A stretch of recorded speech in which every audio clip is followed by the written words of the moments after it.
Hello there and welcome to an Evening in 10 Forward installment number 85. We are at 85. We're 15 away from 100, ladies and gentlemen, and it's really awesome to be back here on a Friday evening with the one, the only Gooner.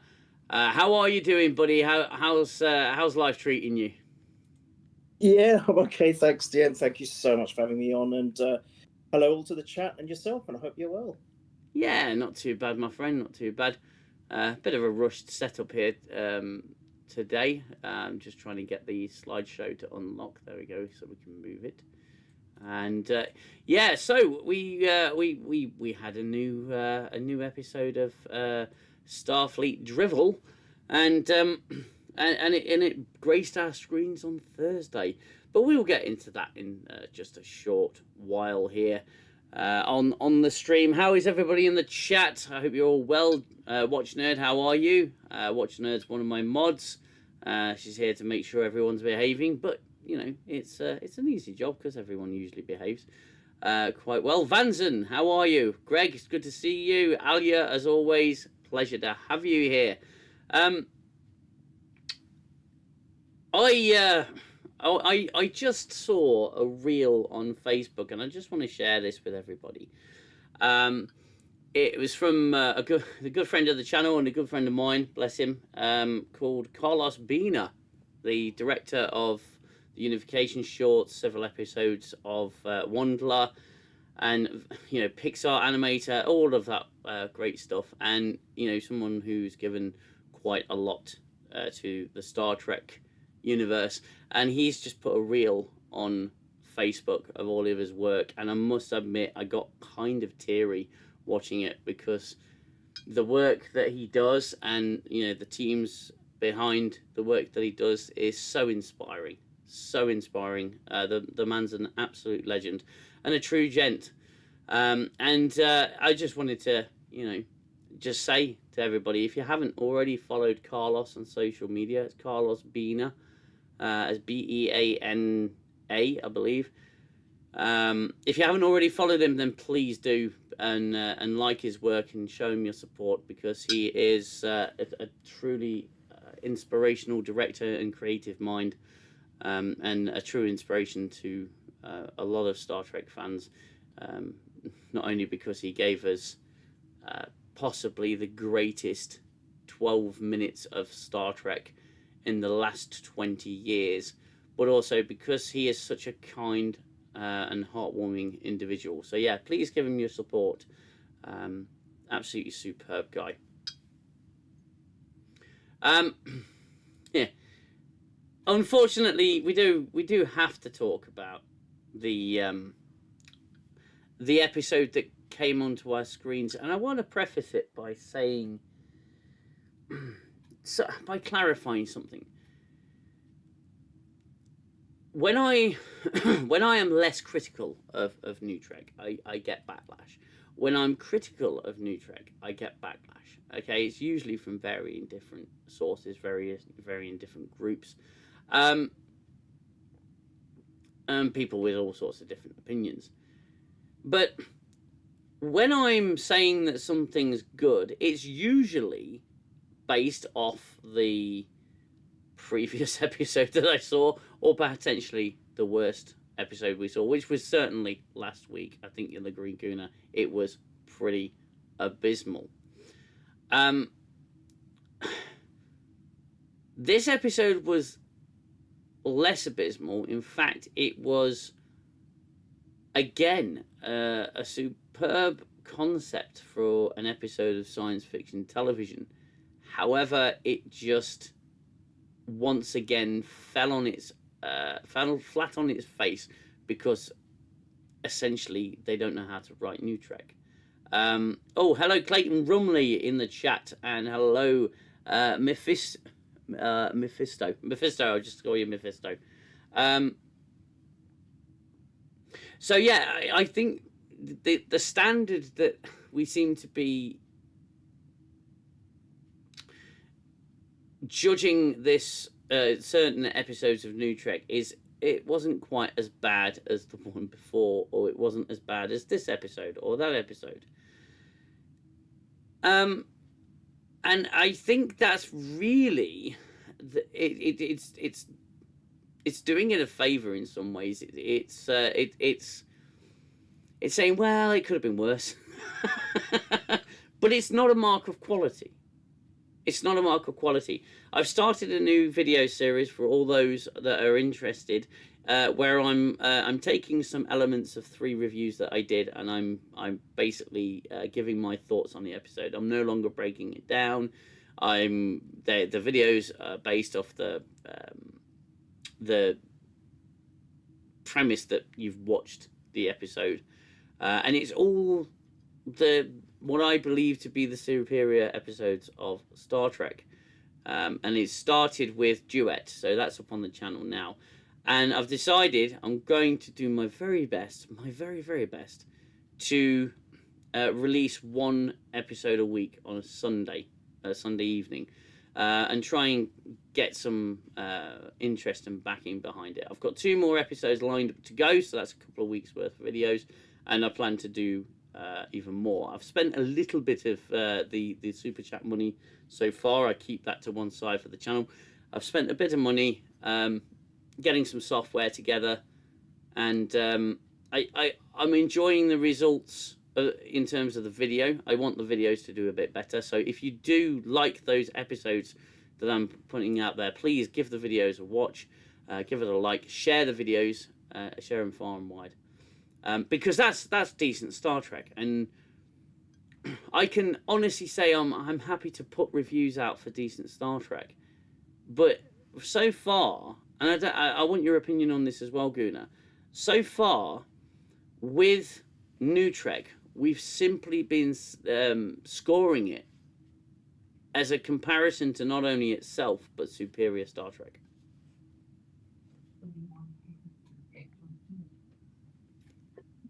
Hello, I've got Hello. camera.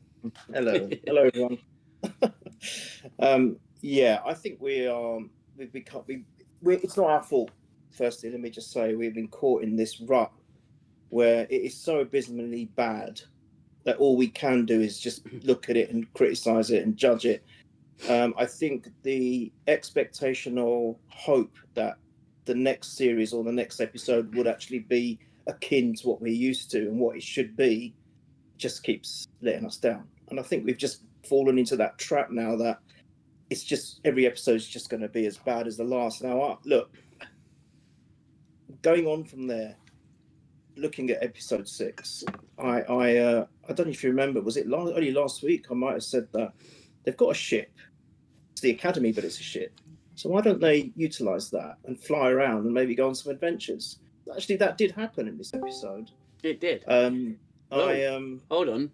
Someone else has popped in the Discord. Who's popped in the Discord? I think it's Al. That's better. I can hear you now. Oh, good. Sorry, Al. This was going to be a duo stream. Oh, was it? I can jump back out of here, man. It's not a problem. If you would, mate. It was only meant to be a duo stream this week.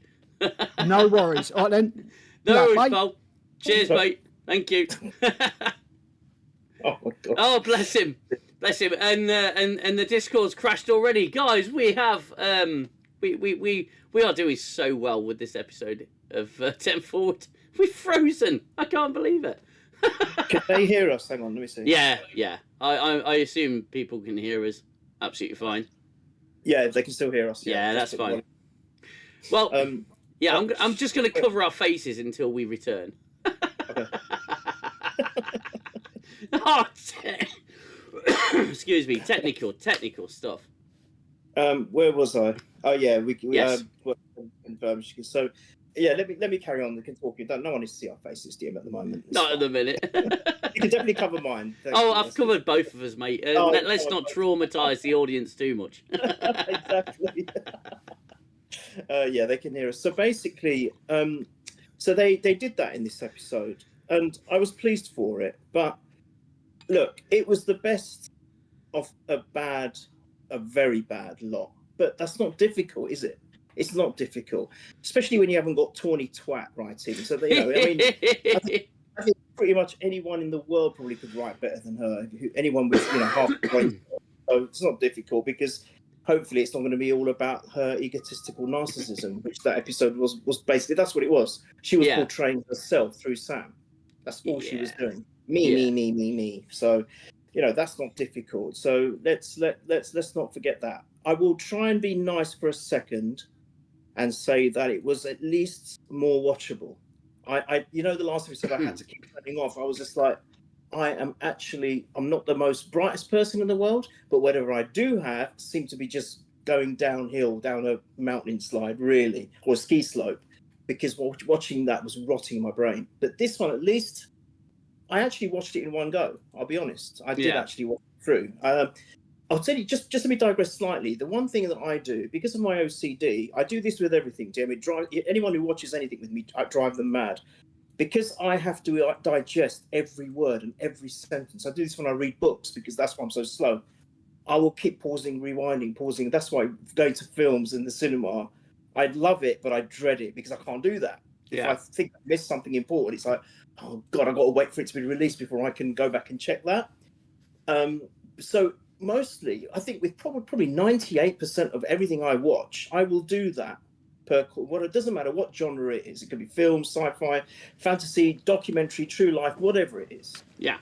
This is the first time. I think I even did it with Strange New Worlds. God knows why, but I did. But this is the first show I just watch it. Even if I think I've just missed something, damn, I don't care. I couldn't care less. Honestly, I couldn't care less. So I just let it flow. So while last week was a pain and it was a challenge, this week I finished it in the allotted time. And by the way, why are these episodes 1 hour long? Why? They're so long. 40 minutes is good enough. Well, actually 5 minutes is good enough, but why do they last for a blooming hour? But look, at least it was about actually going out into the unknown. We're obviously going to dissect it, and believe me, this is the only good thing I'm going to say. At least it kept me engaged in the sense that I didn't need to stop it. Yeah. I carried on. I thought there were tons and tons of faults with it.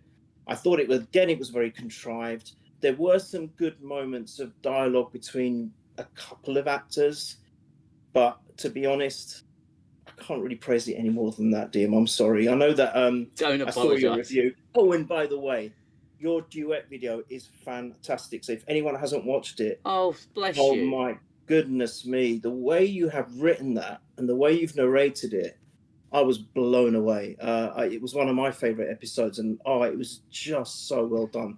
I thought, wow, this guy, and that's the difference. Look at your demeanor during that narration compared to the anger that you portray about this stupid show. It's just night and day, isn't it? Mm.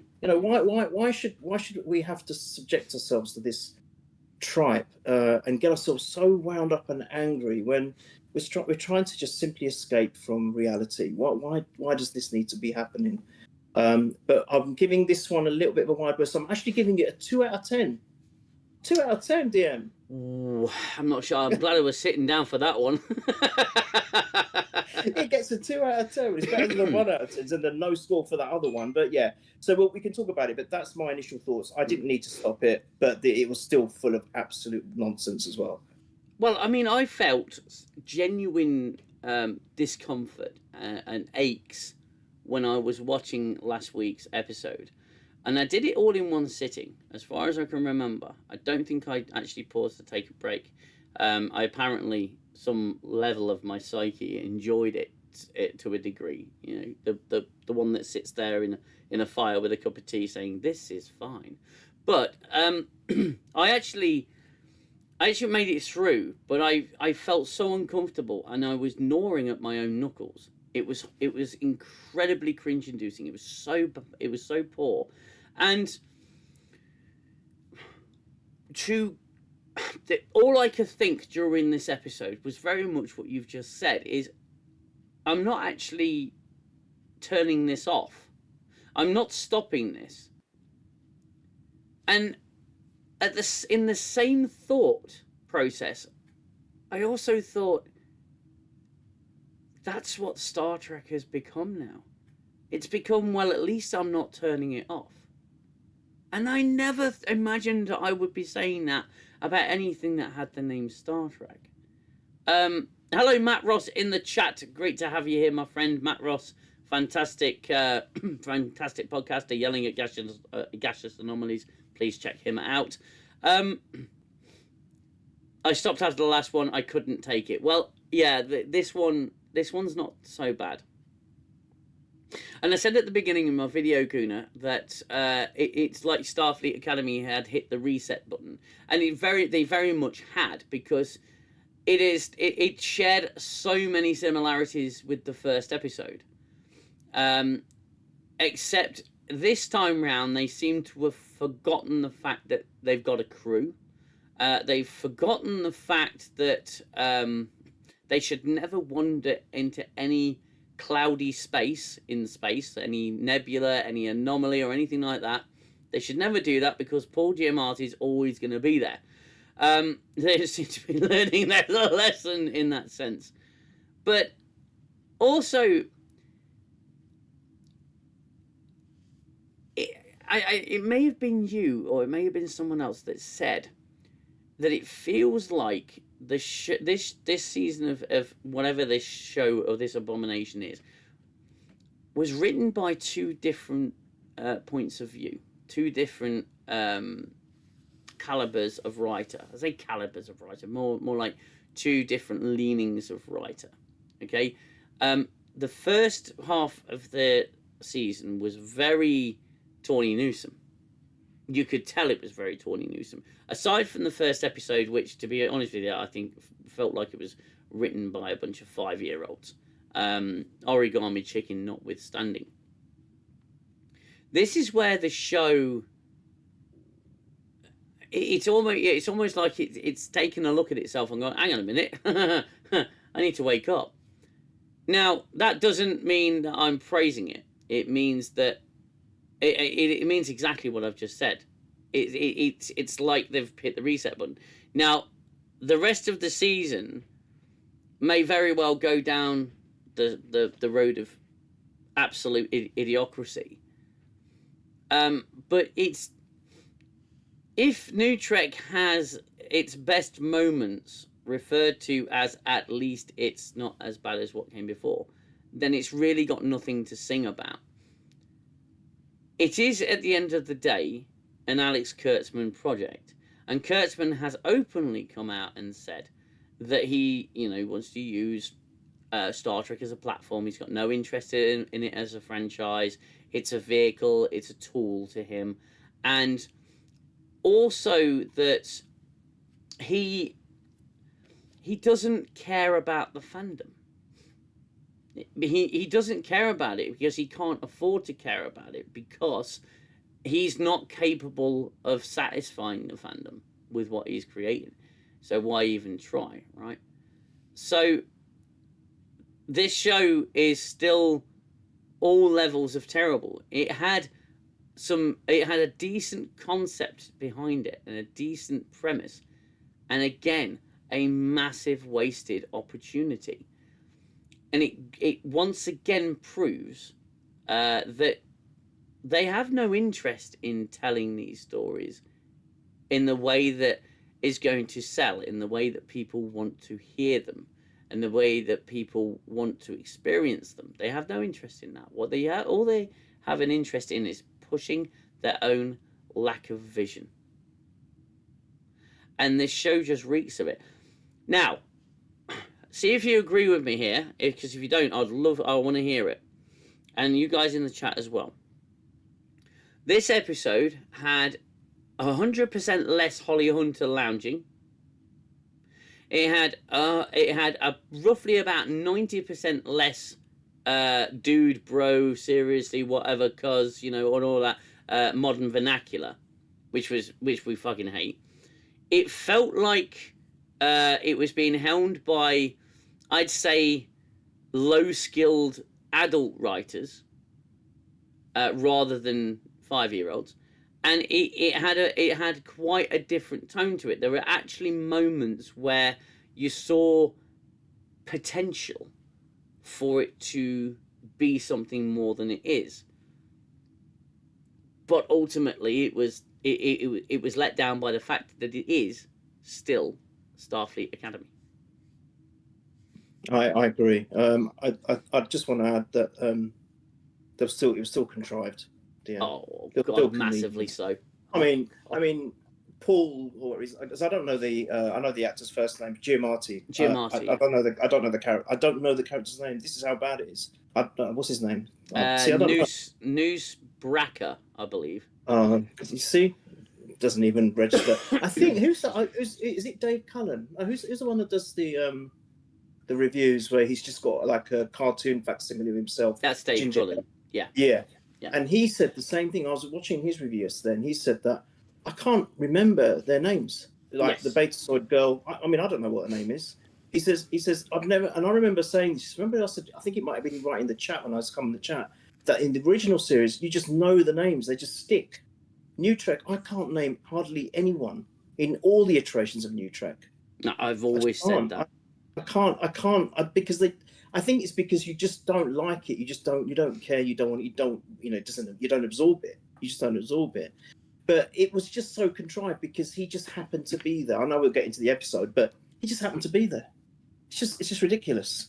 And he just is able to come onto the ship and he's able to just be unmanned and unguarded and just be up with Foot Lady on their own. This is supposed to be a very nasty piece of work.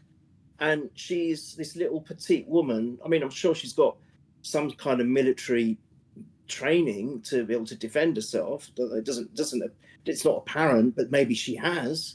But if the Klingon's anything to go by, no, she hasn't. This Klingon, their lives are at stake. Sorry, I'm jumping forward. Their lives are at stake, and he's doing cuckoo eyes with that shipmate. Touching his knee. Oh, there. Or your pulley leg. Oh, there. Oh, no, you've hurt yourself. I'm a Klingon warrior, but... Oh, Did you hear the bit? I can't wait to get home and we can watch some birds together. Don't worry, but it doesn't matter. Our lives are about to end in a minute. Did you hear the line when he says you must have a bit of Klingon in you? And I thought, oh, no, I'm not going in there. I'm not doing it. Yeah. Because this show and everything that it is he would definitely respond with that line, wouldn't he? Come on, what is this rubbish? I mean, but yeah, it's like, so she's just unmanned and unguarded, and no one's watching over her with this supposedly evil bad man just sharing a room together. I mean, it's that, and then he's even tactile with her. Oh, he's tactile with her. I mean, but I mean, at the end of the day, this is your sworn arch enemy. That's what this character's been perceived to be to her. They are arch enemies now. That's her nemesis. And I'm sorry. So yeah. Look, it was. I'm sorry. I've just read something in the chat. Okay, no, you say it then. Oh, sorry. Vansen's put Noose Bracker or Bruce Knacker.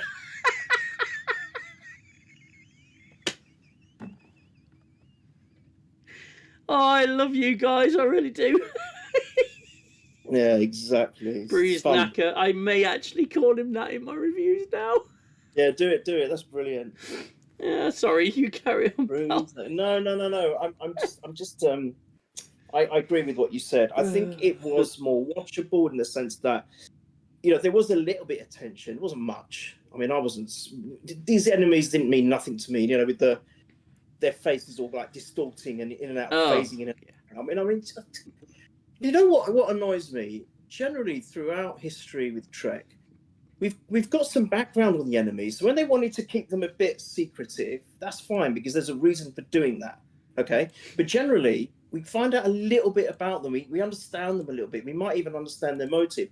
These guys, nothing. It's just there's no layering to any of these shows, right? There is just no layering. Number one, there's complete discontinuity anyway with everything they do. Hence, let's put some TOS uniforms in a comic book for a ship that's like 100 years old in the 30th century.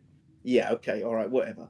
But even if you can just put all of that aside, there's just no layering to even what they're trying to do within their own crazy world that they live in. At least these aliens, we could have had a tiny bit of information about them, maybe, or they could have set it up that they're going to be maybe something that's going to be recurrent, so we're not going to give you too much about them, but nothing. It's just controlled by, what's his name? Knacker, whatever his name. Yeah, Bruce Knacker. Let's just call him that from now on. It's so much easier. Bruce Knacker. You know, oh God, look, let's just go in the episode in chronological order if that's what you're going to do. I think that might be better. Oh, don't forget to hit the like button if you're enjoying the stream so far. I can't imagine you're not enjoying it with Bruce Knacker. So please, hit the like button. If you are new here, hit the subscribe button as well for more content. Plenty more content to come. Yeah, the opening of this episode had an intimate scene. We'll put it that way. I don't want to get the channel sort of struck by saying naughty words. But yeah, it had an intimate scene. And it was fine. I think people said it doesn't really belong in Star Trek. I agree. It didn't really fit. Star Trek's always been quite tasteful when it refers to intimate relations. And of course, Michael Sue, we'll call him Michael Sue. He's having his wicked way with the telepath from Eden, the non-Betazoid, because she's not Betazoid. She's not a Betazoid at all. They're having some fun loving, and it's not gratuitous, and it's not censor worthy. I would say it's to be expected in a modern show. They could have gone the whole hog and done Game of Thrones level intimacy. Which, let's be honest, nobody wants to see in Star Trek. But yeah, they're having some pillow talk. I really wasn't interested in the pillow talk whatsoever. It was, very sort of teen fic fiction. And I just want to break very quickly. Out of respect, I'm not going to call this show Dawson's Creek in Space now, because we obviously lost Mr. Vanderbeek. We actually lost Dawson over the last couple of days, who passed away sadly from cancer. So may you rest in peace, sir. And thank you for entertaining people and bringing light to their lives. So yeah, I would do my best not to call it Dawson's Trek, just out of respect, because I feel that would be more of an insult than an amusement. So, yeah, let's go with 90210, and hopefully we can get to the end of the season. So, yeah, rest in peace, James Van Der Beek. So, yeah, pillow talk, more pillow talk. And something uninteresting happens. She gets into his head, and he's still crying for his mama inside his head, and she sort of gets that. Oh, that's a good screenshot. Why didn't I use that one in my? You'll see it come up in a moment. Why didn't you use that one as the thumbnail? You could literally have anything. You could put a speech bubble there and have her say anything to him. That's really Saved by the Bell riots. One treat origami chicken. Oh, the great names keep coming. Yeah. They're kissing. They're having some kissy fun time. Let's skip past that because it's just completely unimportant. She goes into his head. She sees he's got mummy issues, and he's still pining for his little mechanical bear with the Pellier voice, or at least that will be if you had your way, Gooner. Yeah. I really would have loved that. He gets mad at her, says, that's private stuff, you shouldn't be looking at that. She says, I can't control it because I'm Betazoid, you idiot. You absolute moron. It's not my fault. Don't you know, I struggle to control my Rees, and it's an intimate thing. You sleep with a Betazoid, that's what you get. Perhaps you should have read the instruction manual, whatever. Oh my god. And oh my god. Oh, you do get a little bit of Bruce Nicker. You get a bit of Bruce Nicker action there, and yeah. Oh my god. It just goes on and on. Yeah, it's too long. The most unengaging part of this episode, I would say. But Yeah. we actually get to some space stuff now, which is. So before you move on, can I just make a couple of comments about that? Of course you can. I mean, so for me, I didn't see the point of any of it. I mean, I know it was a way of, obviously, we know at the end what happens, and of course she saves the day by a way of doing. So I'm guessing that's the reason why they introduce it at the beginning, so we know what. Give it some context, I suppose, at the end of the episode. But for me, you know, we have seen some intimate moments in Star Trek before. You know, you can remember Riker and Troy in the film. I know people didn't like the film, but Nemesis, where but there's a reason for it, because she is being violated by another telepath. Yes. So there's a reason for it. If you think about the romance that was between Trip and T'Pau, I've forgotten her name from Enterprise. Yeah, you know, that was built up over time, so it meant something because you were engaged and you were invested in the characters, so it meant something. If we'd been engaged and invested in these two characters and it was a build-up, but it was done with class, then maybe you'd think that, all right, this is great. You know, we're in, you know, we're not enjoying it for that reason, but you know what I mean. The fact that they've actually got together, but this was just so pointless. And it was so it was just drawn out for so long. It was just Google eyes at each other. And can I just quickly point out, I might be wrong about this, but you can correct me if I'm wrong. I thought that inhibitor thing, I thought if she took it out, it would be absolute devastation and mayhem. But she just like, she was kind of letting it loose, wasn't she, during their, wasn't she? Yeah. I'm sure there was in one episode, she explains it to him. If I take this out, you know, it could be devastating for a lot of people, but she can't control her emotions at all. But during this fracas or foray, whatever you want to call it, I don't know what to call it. Happy fun time. Yeah, happy fun time. It's bleeping in and out. It's like, but she could end up killing him. You know, it's just so much inconsistency. I could be wrong on that, but that's how I understood that thing. I got the sense that thing was. But anyway, go on. I got the same sense. It's like, you know, I'm wondering if she gets, if she has too much of a fun time. You know, does she go to red alert? I mean, does she start flashing and blinking? Yes. Yes. You know, not many girls come with an LED indicator to let you know they're having a good time. You know. But in a way, that's very true. Maybe it should be a new thing. I don't know. But you know what? you could invent it, patent it. You could become a billionaire overnight. It's the digital version of the mood fish. Yes. Do you know what? In a way, now I'm just talking about it. I'm glad they didn't do that, and it wasn't dangerous, because that would have just been another rip-off of the Orville, where you know, the security guard is having a little what was his name? Oh, the guy that ends up having he was quite intelligent, and he becomes the engineer. Oh, John. Yes. And she keeps harming him and hurting him during, you know, happy time. Yeah, he's sitting there with his teeth hanging out. I thought, I love you. That's it. That was brilliant, by the way. Oh, but we did another rip-off of that, I think. So in a way, I'm glad it didn't happen. But it made no sense. I can't take it out because I'll harm lots of people. But yeah, you carry on, mate. It does. Well, nothing's earned in this, and nothing's really set up. There was one part in this episode, and we'll get to it in a little while, with regards to her and her inhibitor, that I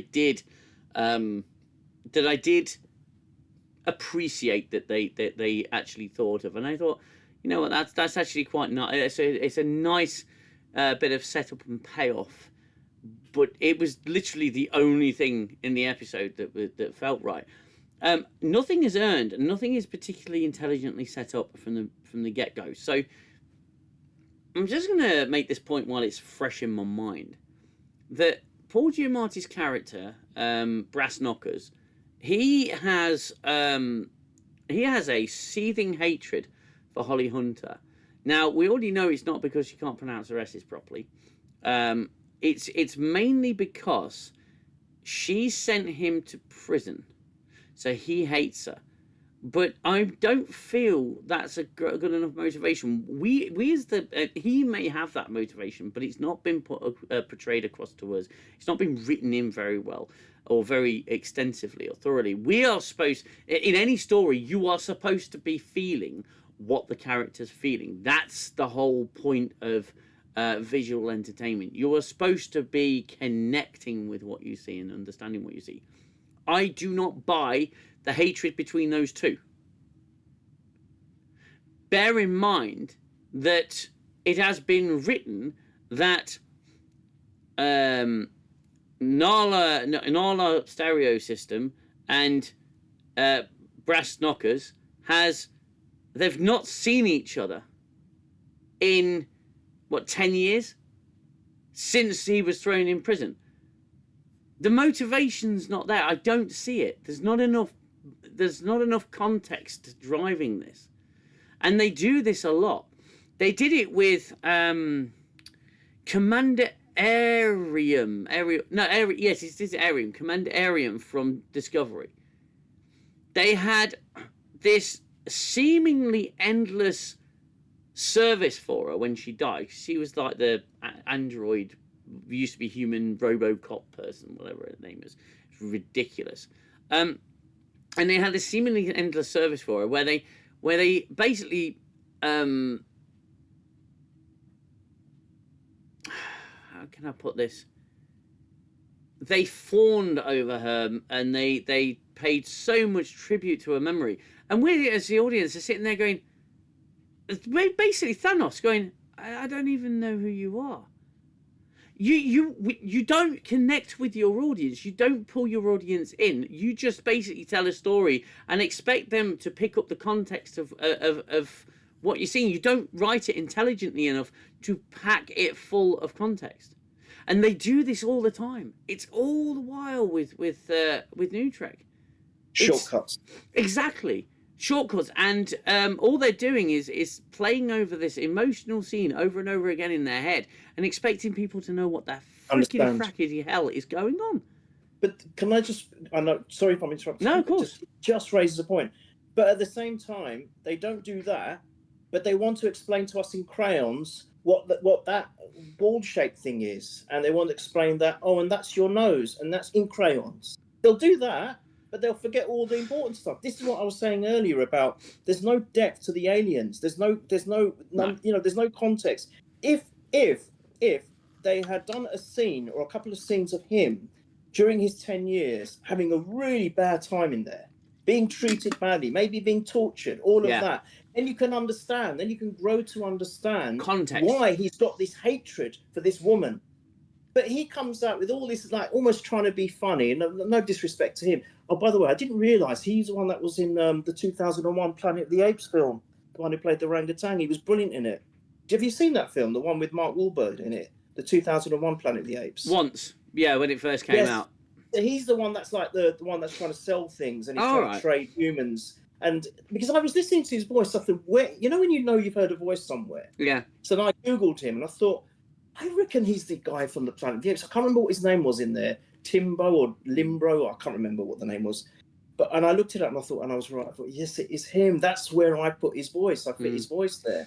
And I hear during his acting, during his scenes with Holly Hunter, some of that comes out, and it just reminds me of that film, which is really bizarre. I mean, that's a completely irrelevant point, but that's what where I recognised him from. But you just feel that it could have been done so much better. You could have understood where he's coming from. You could even have thought, well, while I don't agree with what he's doing, maybe I can understand maybe why he's got the motive to do it. But we have none of that. We're just supposed to assume, oh, well, he hates her. And that's the big missing part of it all, isn't it? But then they'll put an episode with crayons saying this is this and this is this, like we're stupid. It's like one extreme to the other. It's pathetic. I cannot believe I missed the family tree part. What was being displayed, because they put a non-corporeal entity under what's the name? Cisco's adopted mother. Or his non-biological mother. They put it under there instead of under Sarah Cisco. So, but they even They even speak it in the episode. Sarah Sisko was a non-corporeal being, and they put it in the wrong bloody place on the family tree. And I'm thinking, who is nobody talking to one another? Because they don't care. They don't put the effort in. They haven't got any continuity, guys. They've got no one, fact checking this stuff, actually researching this stuff. And you've got Tawny Newsom saying, I'm a massive fan of Star Trek. And it's like, no, you've been in the franchise for 5 minutes. You've been a fan for 5 minutes. We've lived and breathed this stuff for 40 years of our lives. You know nothing. And you are handling it so poorly. And they don't, they set nothing up. The only, it's been portrayed before in many a TV show that two people are attracted to each other, they end up banging. That's life.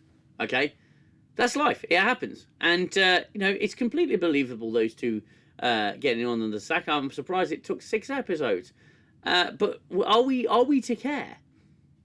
Because really, aside from the basic fundamental, I say fundamental. Besides from the most basic of information, we don't know these characters. We know that Caleb, he's the son of essentially a poor person in the 32nd century, whatever it is, who has to steal to stay alive. Okay, fair enough. And she trusted a pirate because she had no other choice. And then Starfleet enacts unholy judgment on everybody.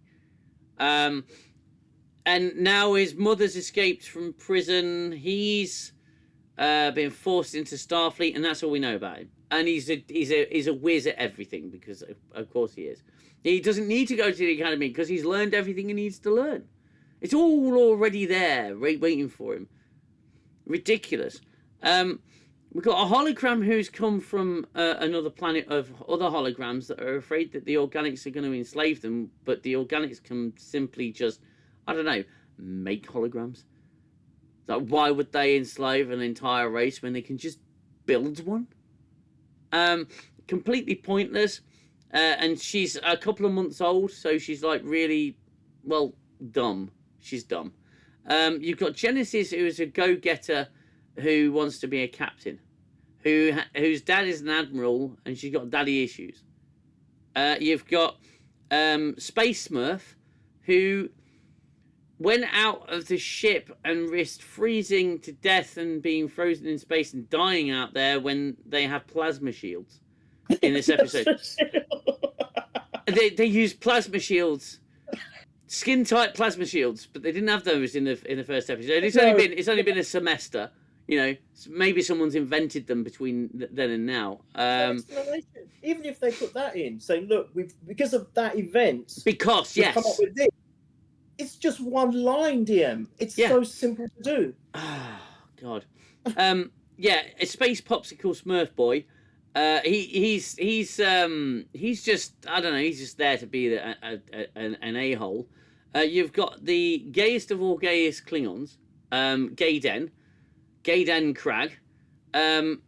You've got a bunch of War College kids who we don't really care about. The Vulcan character was... Oh, it was all right. I didn't really rate him too much. You've got people are saying Dylan Mulvaney. I don't think that's very kind, to be fair. But I think it's Bowles Trek. He says Mulvaney. I just don't think it's very fair to the actress. But I get where you're coming from. She I'm gonna call her, I don't know, Temper McRee. She is just going to lose control. We get a little bit of backstory with her, which again I'll go into a little bit later. And a lot of these characters we just don't know. We met a bunch of officers in the first episode that we haven't seen since, and they go out on a very similar mission, and we don't see them again. It's just the cadets and a couple of senior officers. It's not like it's a bridge exercise where they're going, yeah, we want to run a simulation, or we want to we're going to observe you running a mission. They treat it like this whole Valiant situation, but Valiant. The episode Valiant, it was a training ship. This is why it's just a stolen idea from the episode Valiant. The Valiant was a training ship. It was a Red Squad training ship where the cadets could go and get out and get some real world mission experience. Something tragic happened. All the officers conveniently died, just the officers, and the cadets took over. And that episode's brilliant, but also ultimately frustrating and tragic, because you feel like screaming at these cadets. And they all got taught a lesson in humility, which they paid for with their lives. Most of them. So you've got that, but that was the elite of the academy. That was the elite of the elite. We have an academy populated by a Klingon who won't fight, a hologram that licks dirt, a useless background character. I don't even care what her name is. Nobody knows what her name is. Com badge swallower. Yeah, she's swallowing a com badge. You've got someone who's an admiral's daughter who's there because I'm the best. Nepotism. Nepotism. You've got a criminal who's been pulled into Starfleet Academy because he's a wayward criminal, but he's so intelligent and smart. And who am I leaving out? Oh, and you got you got a fish boy and farty pants McRee, and we know nothing really about any of them. They're not there to learn. They're there to be awesome. Exactly. One thing the younger generations don't want to do is they don't take constructive criticism well, and they don't learn anything. Nope. Certainly not in New Trek. And yeah, a lot of Clayton, a hologram who can't taste anything, licking dirt.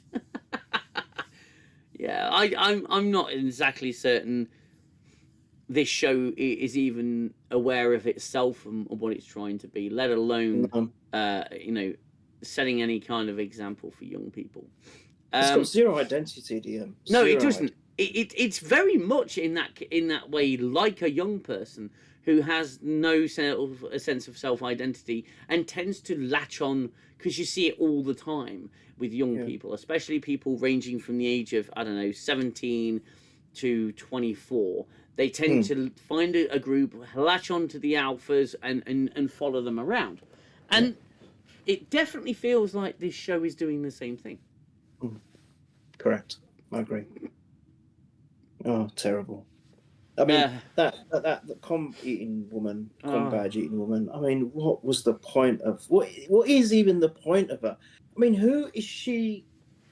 What is she? Who is she supposed to relate to? Because if I was anybody, even if I had this disorder that she might have, I think I'd be quite insulted by the way she's been portrayed and the way the actress is portraying her. I mean, the first sign of trouble, she starts screaming and has to be escorted off the bridge. I mean, well, this is the same person that was screaming "Red alert! Red alert! That's Red the alert!" Same person. Yeah, that's the same person.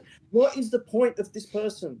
I'm sorry to interject. Nearly put in my review that scene from Starship Troopers with Zim when he says, "You don't feel you can handle it? You grab your pack, you take a walk down washout lane." And that's exactly where she should be taken. It's like, I'm sorry, but you don't have what it takes to be a Starfleet officer. But because of my numbers and my inclusivity, we've got to keep taking you. It's like, I'm sorry, but you are a direct threat to everybody in this unit, in everybody in this class, everybody on this ship. You cannot be in a Starfleet uniform. And so is the Klingon, actually. 100%. Unbelievable. I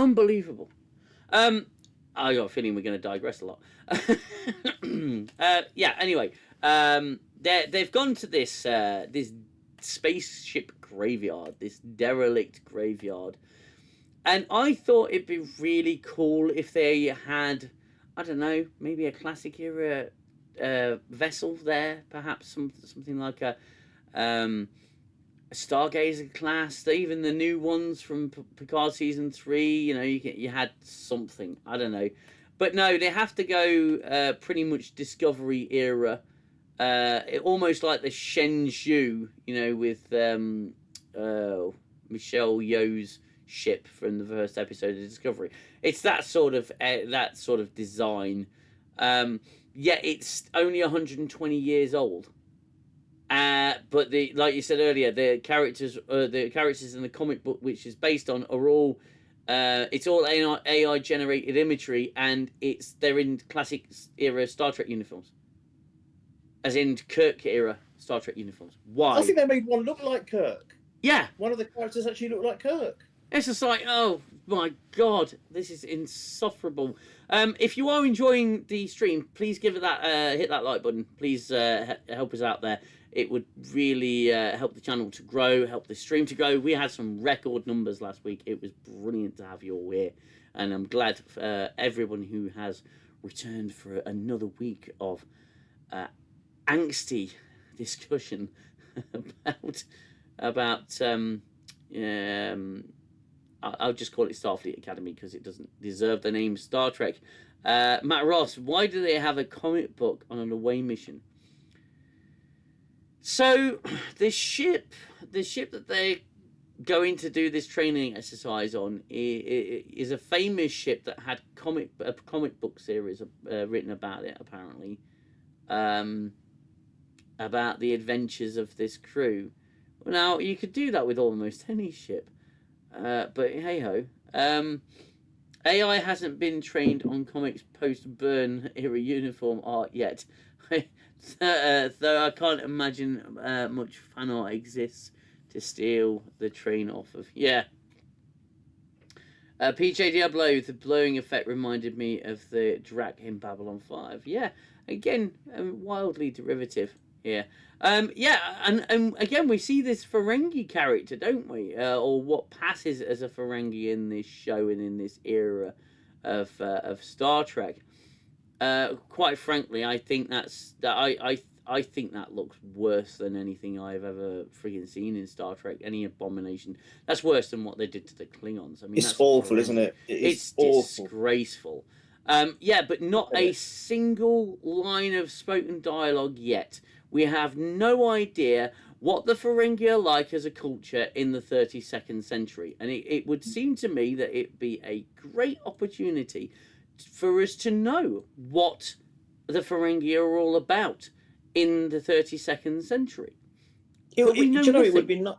Sorry, it would be nice if they even referenced. I mean, I know we don't like them referencing classic Trek and OG Trek, but even just for this Ferengi's backstory, that maybe the inspiration that Nog was the first Ferengi officer, wasn't he, in Starfleet? Yeah. And just a reference to that, to say that it was because of him and his endeavours that inspired a group of Ferengi to join and to forget about their culture, I suppose, of the rules of acquisition and all of that kind of stuff, and follow a different path in Starfleet. Even something like that, but no, nothing.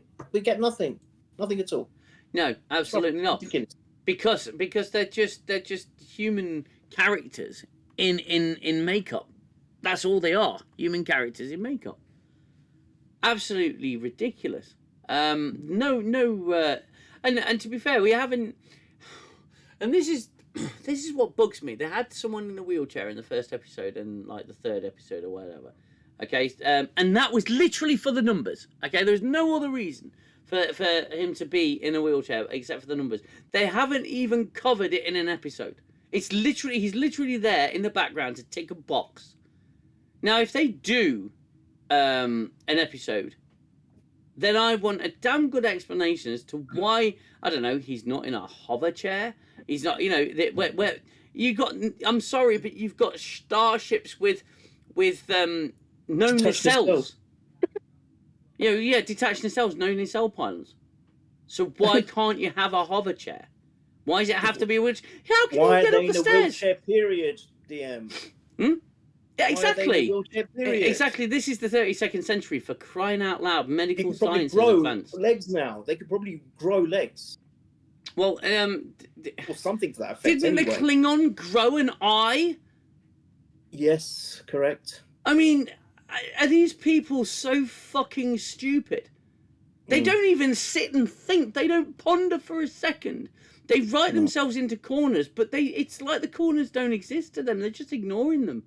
Yeah. It's a tick box. You're right. That was just tick box. That's all it is, and I'm sorry to say that, because I think one film that did wonders for mobility challenged people, because everything's a fucking minefield lately. One film that was brilliant, what I think, was Forrest Gump. Yeah. Gary Sinise just fucking nailed every scene. Yeah. Every scene. It was superb. On with class, that's why. Yeah, exactly. PJ Diablo. Or an exoskeleton. Being as though, I don't know, they had them in Section 31, the world's the worst bit of media ever created.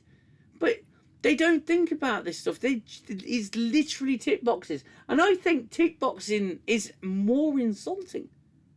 I would say tick boxing is definitely more insulting. It's pathetic. After the transporter prank made that student fall down the stairs, I wondered if that's how the poor sap ended up in a wheelchair, pranked by the War College. No, it's a fair point. But again, don't watch DS9's Melora. That was a superb episode. And a real sort of it covered so many aspects, and it was so intelligently written. It's ridiculous, absolutely ridiculous. The Ferengi's there just to say, "Hey, look, there's a Ferengi." Yeah, exactly. And this ship's hanging in space, and they've got to go on a mission to a joint exercise between them and the War College. And the more I talk about this episode, the more uninterested I get. And can I just say one thing? Sorry. I know I just wanted to, one thing that really annoyed me. Okay, they've got this ship here, right? And they use it for these missions, these training missions. Fine, fair enough. Not a bad idea, but there doesn't seem to be any kind of security around it. And number two, it was a singularity disaster or catastrophe. I don't see how the ship the condition it was in was actually still in that condition, considering there was a catastrophe aboard the ship. It was still in fairly good shape if you look at it. Yeah. And we know later on that the bridge still comes alive, and it's still ability to use force fields and stuff. I mean, it's just, they're just making it up as they go along. They're not even thinking about what they've written in the same episode, let alone in the episodes before, DM. They're just going along. It's like, that's what I'm saying. It's like when I was the first time and I was asked to write a school essay when I was, God knows how old, 3, 5, 6, 7 years old. I'm just making it up. I'm not thinking about, what did I do before? I was too bloody young to think about all of that. I just built up the story as best as I could going along. This is exactly what they're doing. It's ridiculous. Yeah, and Angel's PS is also, why not use, I don't know, a holodeck? A simulator, why not simply do that? I mean, it's all fair, and I think it's a cool concept having a real world exercise. It's great, absolutely great.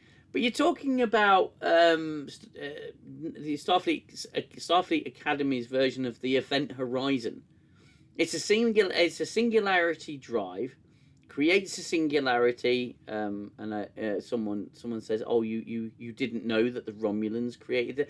Of course I bloody did. I've done countless fucking reviews on it. So, I don't know. People stop by the channel. They don't actually look at things. They just see what I say. They expect me to summarize everything I've done in an entire video. It pisses me off. But it's a singularity drive. It was a prototype. So why the hell is it hanging in space? This is a singularity drive, and there was a disaster. The galaxy's gone through something called the burn, which, again, was so fucking stupid. It's gone through something called the burn, where all the dilithium exploded. It's now it should now be classed as an extremely hazardous and dangerous substance because that can happen. So why is this ship hanging in space with a new type of drive hanging in space for anyone to find? Why didn't they pull the ship back to Earth and rip it to pieces and carry on the research? Yes, the crew died, but you can analyze what happened. And you can do it under safe conditions. But no, again, they just don't think about anything. They don't world build. The last mission of cadets were able to sort it out. They just didn't get time to activate it. Because they weren't quite awesome enough.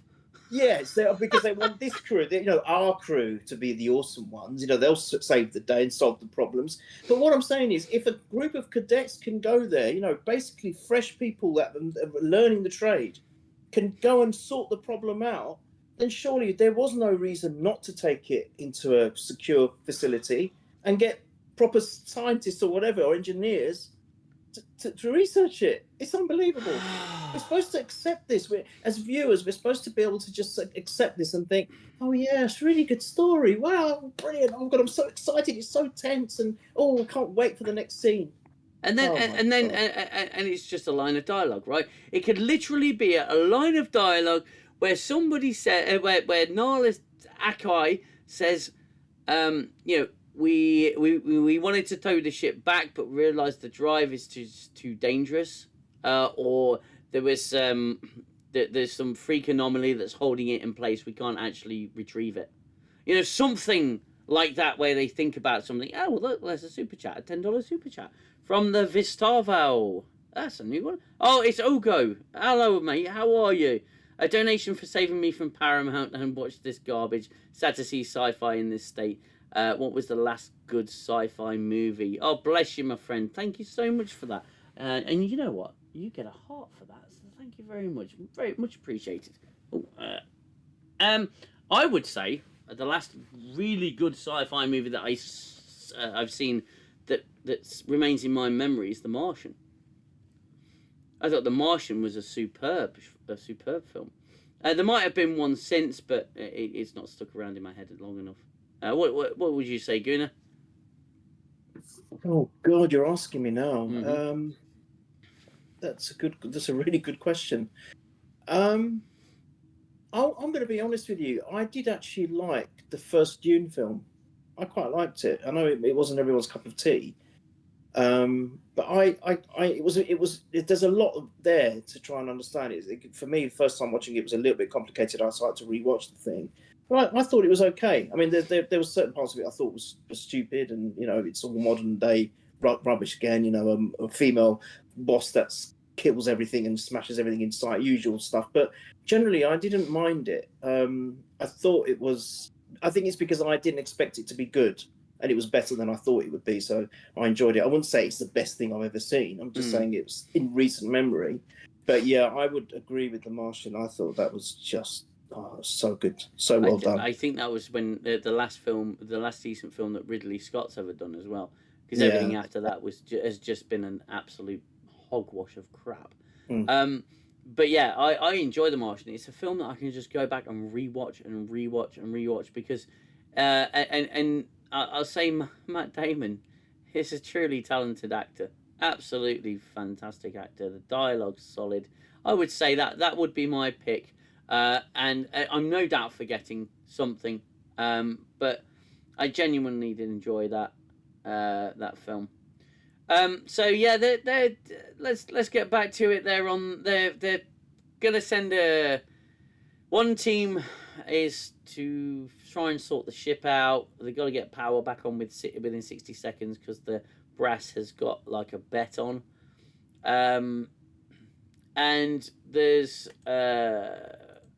the other team, the blue team or whatever, the red team. They're on the ship. They're on the Athena, and they've got to do some general school fuckery. So they get split up into two groups, one on the derelict and one on the Athena. And it's led the ship team is led by Mr. White Guy, and he can't believe I'm having to say this. It's so blatantly fucking obvious as well what happens to him. Seemingly awesome character.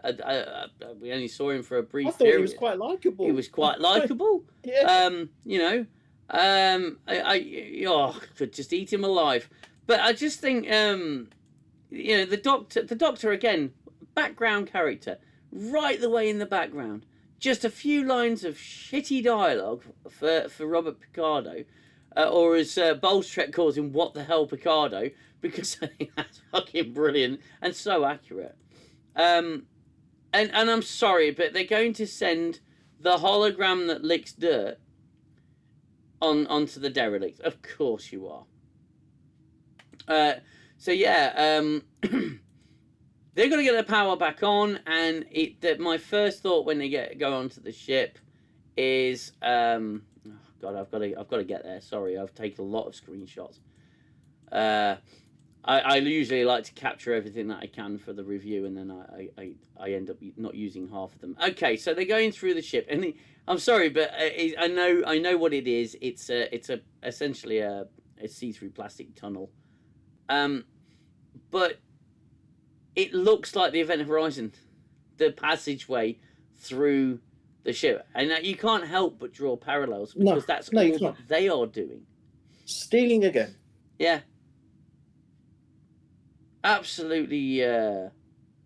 She's a very crappy data. Yeah, absolutely. Caleb gets the power on because he's amazing and he can do everything. He uses programmable matter to hack in. It's technically not cheating because it's not allowed. And then some ships show up with some Reavers. And I made the comparison with... I said, look, they're just essentially Reavers from Firefly. Apparently, they are written into one of the books as the Furies. And I didn't know that. I don't know everything. That's fine, but I still think I'm going discount Reavers. They are discount Reavers. Yeah. I don't care if they were written into some book. They're discount Reavers. And it's funny how they like to pick from stuff that isn't canon and make it their own canon. Correct. It's just disgusting. Why couldn't they just create their own fresh alien to combat? Even Enterprise did that. Yeah, Enterprise created the Denobulans, the Suliban, the Xindi, 5 species of Xindi. I mean, come on. And they put those in a fucking prequel. Yeah. They worked them in to the Star Trek canon seamlessly. And I fucking love the Denobulans. They have quickly become one of my favourite species. Oh God, there she is. Oh God. Okay. The Combadge Eater. I'll get her off the screen. There's a bit of delay, Gooner. I can't help it. I'm so sorry. Don't hurt me. They detect some fuckery with the ships with the furries. I'm gonna call them the furries now because that's just funny. And the furries have taken the crew hostage, the derelict crew hostage, the team Go-Go. They've been taken hostage, and they said, what did they say? Did they have any demands? They had some demands, or otherwise they're gonna eat the crew. Oh yeah, they did. See, I can't even fucking remember. No, what did they want? There was a demand. Yes, you're right. Didn't they want something? They had something in the chat. Latinum, 500 bars of latinum or something. Yes, because cannibals love latinum. Yeah, great. And I'm sorry, but why did they not send R.C. McArseface here over to the? Okay, so they didn't send R.C. McPopper Smurf over to the derelict, yeah? The guy who can survive in space for short periods of time. They didn't send him over. And when the discount Reavers threaten to throw someone out the airlock, why don't, and they say who's first, why didn't Sam go, I'll go? She's a hologram. Absolutely. Apparently, an internally projected hologram. Maybe, I don't know, maybe she swallowed her mobile emitter. I have no idea. Oh, lick it. Clayton's literally just made that point as well. Why didn't Sam volunteer to go out of the airlock? She wouldn't there you die. go. And the Athena could have just beamed her back on board. I know the plot needed her to be on the ship later. Yeah, and that's precisely why, because the plot needed her there. But they don't explain it with any exposition. And Clayton has always made a good point about exposition. Mm. They don't have enough exposition to earn what they're doing. So, Papa Blue Smurf, he's not gone over because that would be really convenient, wouldn't it? And Caleb and the others been taken prisoner. I try not to take too many stills of the credits because it's just they're revolting credits. The doctor's just like, oh, emergency situation. The two Betazoids, they're like, okay, how can we help? And they're having a meeting. Vance, Footloose, and War College douchebag, the humiliation ritual guy. They're having a confab about what to do about space Reavers, discount Reavers. And Vance is like, we've got to get Aina's knockers in, and he's, because he developed a weapon that could beat them, that beat them back. And that guy's like, no, I get him. And he's like, well, no, he's not coming aboard. And Vance is like, what are you saying? And they have this whole argument, and they decide to bring brass knockers on board. And he, sorry, I can't help it. It's just fucking goes against everyone's better judgment to bring the brass knockers on board. So we end up getting Paul Giamatti back for the second time this season. 6 episodes. I feel kind of bad for Paul Giamatti because he's if you look at the red carpet, the red carpet event, he was pushed right to the background, and the kids were put on display. It's like, so that's happened in the show as well, and it's really telling. The red carpet was really telling. It was painful to get through, not quite as painful as Sam, Jim, and Cisco, but it was still quite freaking painful. So they make the decision that the only person that can save the day is Aina's brass knockers, and he's got to come on the ship. And then obviously White Guy tries to save the day, but White Guy has no further use because he's there to just be, his character's there to be cannibalized as much as possible, no pun intended. And he ends up getting eaten alive, and then it's crazy because I'm sure that Paul Giamatti's character says they will eat someone to the bone, or they'll chomp down someone to the bone, but they leave enough of the white guy floating in space. It's like, yeah, he tasted funny. I don't want that. Send that back to the kitchen because we don't want it. Again, they're contradicting themselves within minutes. Yeah. I think he used the analogy of the Klingon. They stripped him to the bone. I think it was a Klingon they'd eaten or something. Yeah, stripped him to the bone. But they literally left this whole body there that you could identify him because it's convenient. Yeah. Yeah, and it's okay, he had a leg missing, bless him. They're taking a leg. But they left the breast. I mean, rest. Sorry. I'm trying here. This is fun, I have to say. Yeah. It is fun. It's more fun breaking the episode down with someone, I think, rather than sitting there having to think of reasons not to get yourself cancelled on a review. The Vulcan utters the words of Spock, the needs of the many outweigh the needs of the few of the one, which...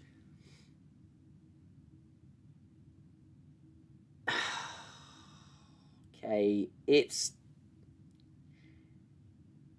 not... It's a great line. It's spoken by a great character. And I feel that this Vulcan character was written so stupendously different than the rest of the season. This is where you don't have a writer's room. You have writers coming in, having written something that doesn't match up with what someone else has written. This is a classic J.J. Abrams, Rian Johnson moment, where you've got different writers writing the same characters in different ways. This Vulcan character in this episode was so far removed from the previous episodes. And just when he gets interesting, they fucking hammered him at the end of the episode. I mean, what the hell? Anytime there's any character shows a semblance of common sense or decency, that's it, they're dead. That white guy was decent. He was actually got the hallmarks. Lorca done, Hemmer done, yeah. Shaw done, all of them. Anyone who's remotely decent, yeah, off they go. Or likable to the viewers, yeah. Yeah, I guess they meant carnivores. Why couldn't they have killed off any of the other academy cadets? It would have been so much better. So much better. Yeah, absolutely. So the cadets managed to escape to the bridge. And the discount Reavers, they're trying to break through the door. And Sam's talking to the computer because she's shoved her hand through a console and she can talk to the computer, and the computer goes, "Oh, it's fritzing out," and it doesn't. Again, the computer's fritzing out. It's a 150-year-old computer that's been reactivated quite a few times at this point, and it's fritzing out. And she's talking to it, saying, "Your crew is dead.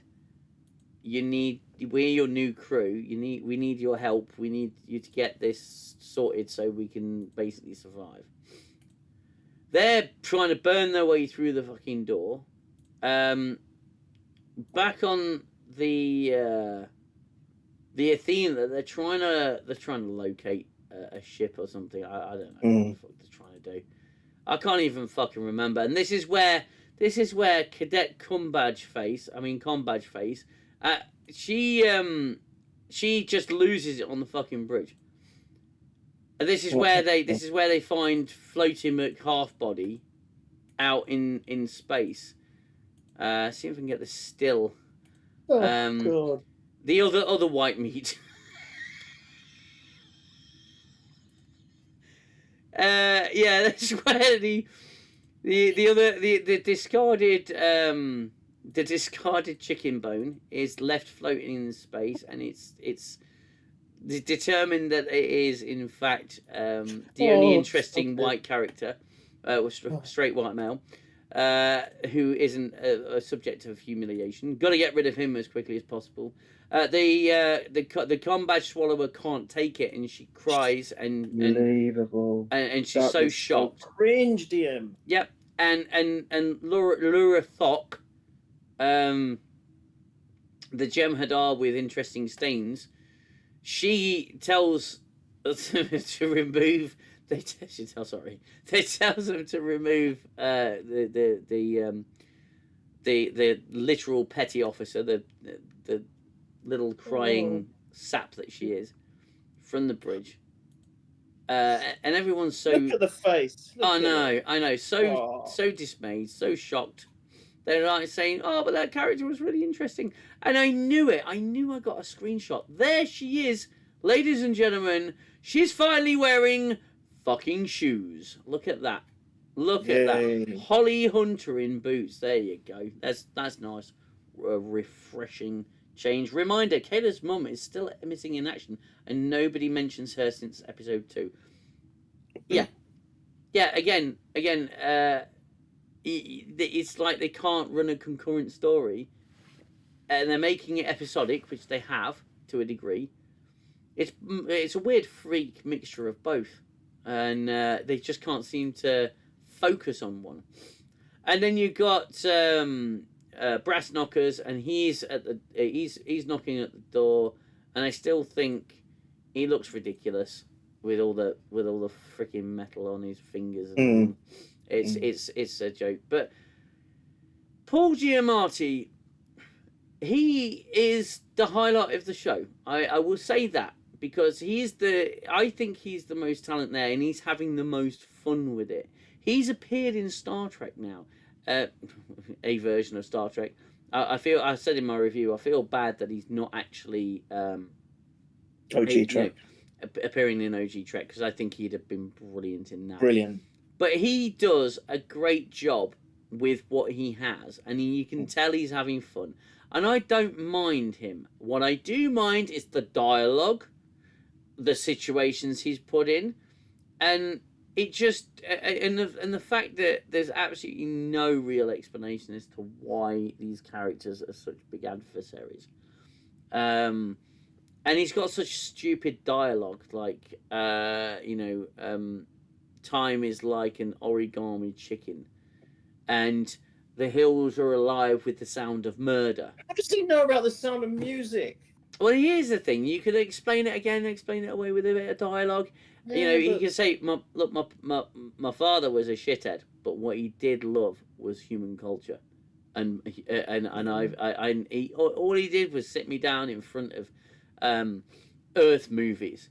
He was a real go-getter, but in between the beatings, But no, there's no explanation. It's literally just like he's using all of this modern vernacular, and it's absolute shit. It's bullshit. Gul Dukat, he is not. No, Gul Dukat is the. Oh, we need to do a stream on Gul Dukat, an entire stream. Yeah, please. Yeah, he's like, it's my babe, or why, and it's What like, vernacular is this? This is today's crap. Yeah. What? And he's an alien. Why would he be using today's vernacular, human vernacular, or teenage tripe in the 32nd century? Why? We're just going to disappear off camera for a second. I've got notifications coming through on the Discord. I'm trying to mute them. I thought I had muted them, but I think Discord tends to reset until I turn. Yeah, I've disabled all notifications. Discord, I'll tell you what, Discord's going down in my estimation. It really seriously is going down in my estimation, because I don't know. Well, it's a bit of a digression. But they're looking at face recognition and IDs now. You can't use Discord without an ID, digital ID. It's like, oh wow, thanks for that. So I may have to find another platform to communicate with. But never mind. So yeah, I apologise. We'll be getting Discord notifications coming through because again, Discord is not responding the way I want it to. So yeah, Paul Giamatti and Holly Hunter are left alone after Admiral Vance tells Bracker that, he's got to go and talk to the Federation president to see if they'll actually capitulate to his demands. Whatever happened to, we do not negotiate with terrorists, we do not negotiate with criminals. And why are they willing to stick to any agreement they make with him? Why don't they double cross him and just say, haha, you stupid idiot, in the brig you go? What is the...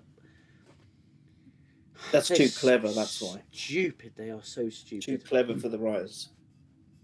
So he's making a bunch of demands. He apparently, the Federation's supplying dilithium crystals to someone that is hindering his operations, his illegal activities. So he wants them to stop supplying that species with dilithium so he can continue to make profit on Klingon coffee or whatever it is. It's whatever. Who cares?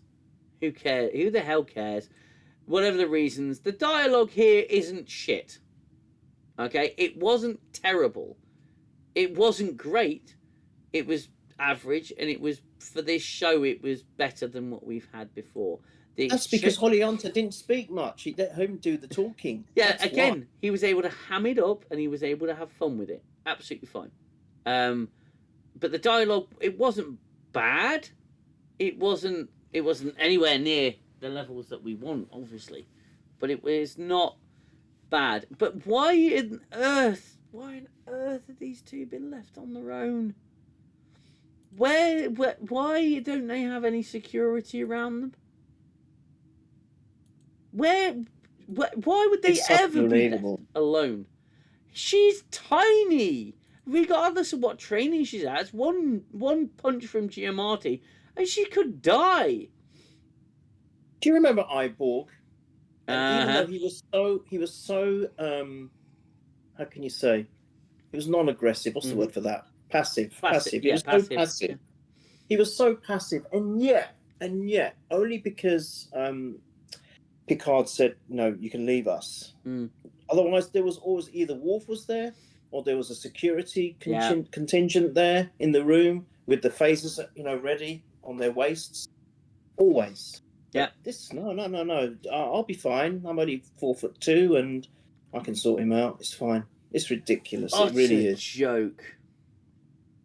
Utter joke. And PJ Diablo says, the Feddies agreed to everything. It was easy.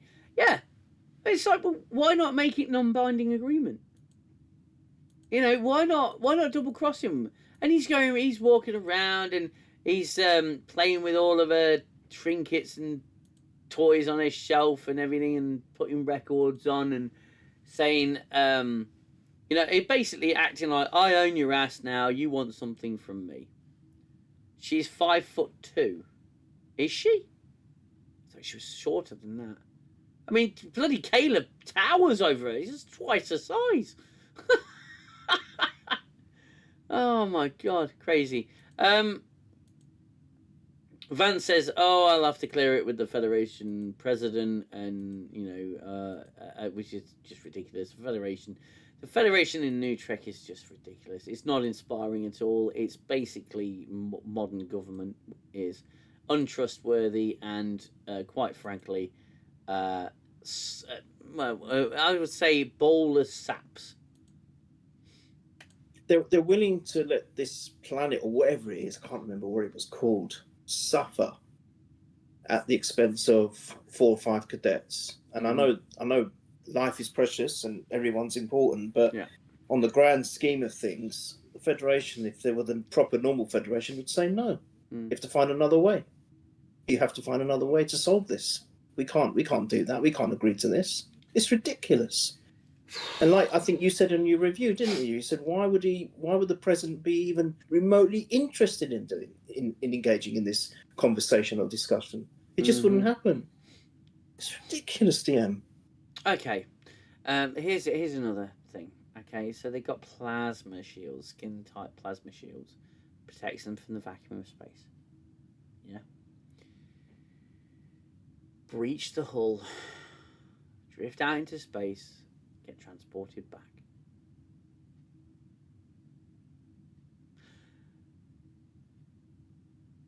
What? And it wouldn't take much. They got disruptors, right? They've got access to something. They could rig something to. Well, they don't use them. The Klingons scared to use it. What's this? Is it a lighter? What is it? Is it an accessory for my handbag? It's an accessory for my handbag. It doesn't quite match. The colour doesn't match my dress. Pathetic. I'm sorry, mate, but you were arguing about why are they sending the hologram there. But what did they send in there? Yeah. What's he going on this mission for? Fucking use is he? Oh my God. Oh my God. I'm sorry, but yeah. Here's how you got Giamatti back and making sense. He buys himself out and comes to get his revenge on her. Specifically goes to the academy as a guest and stirs up trouble for her. Yeah, surgically. Oh, yes, do a Goldie cop. Fuck it.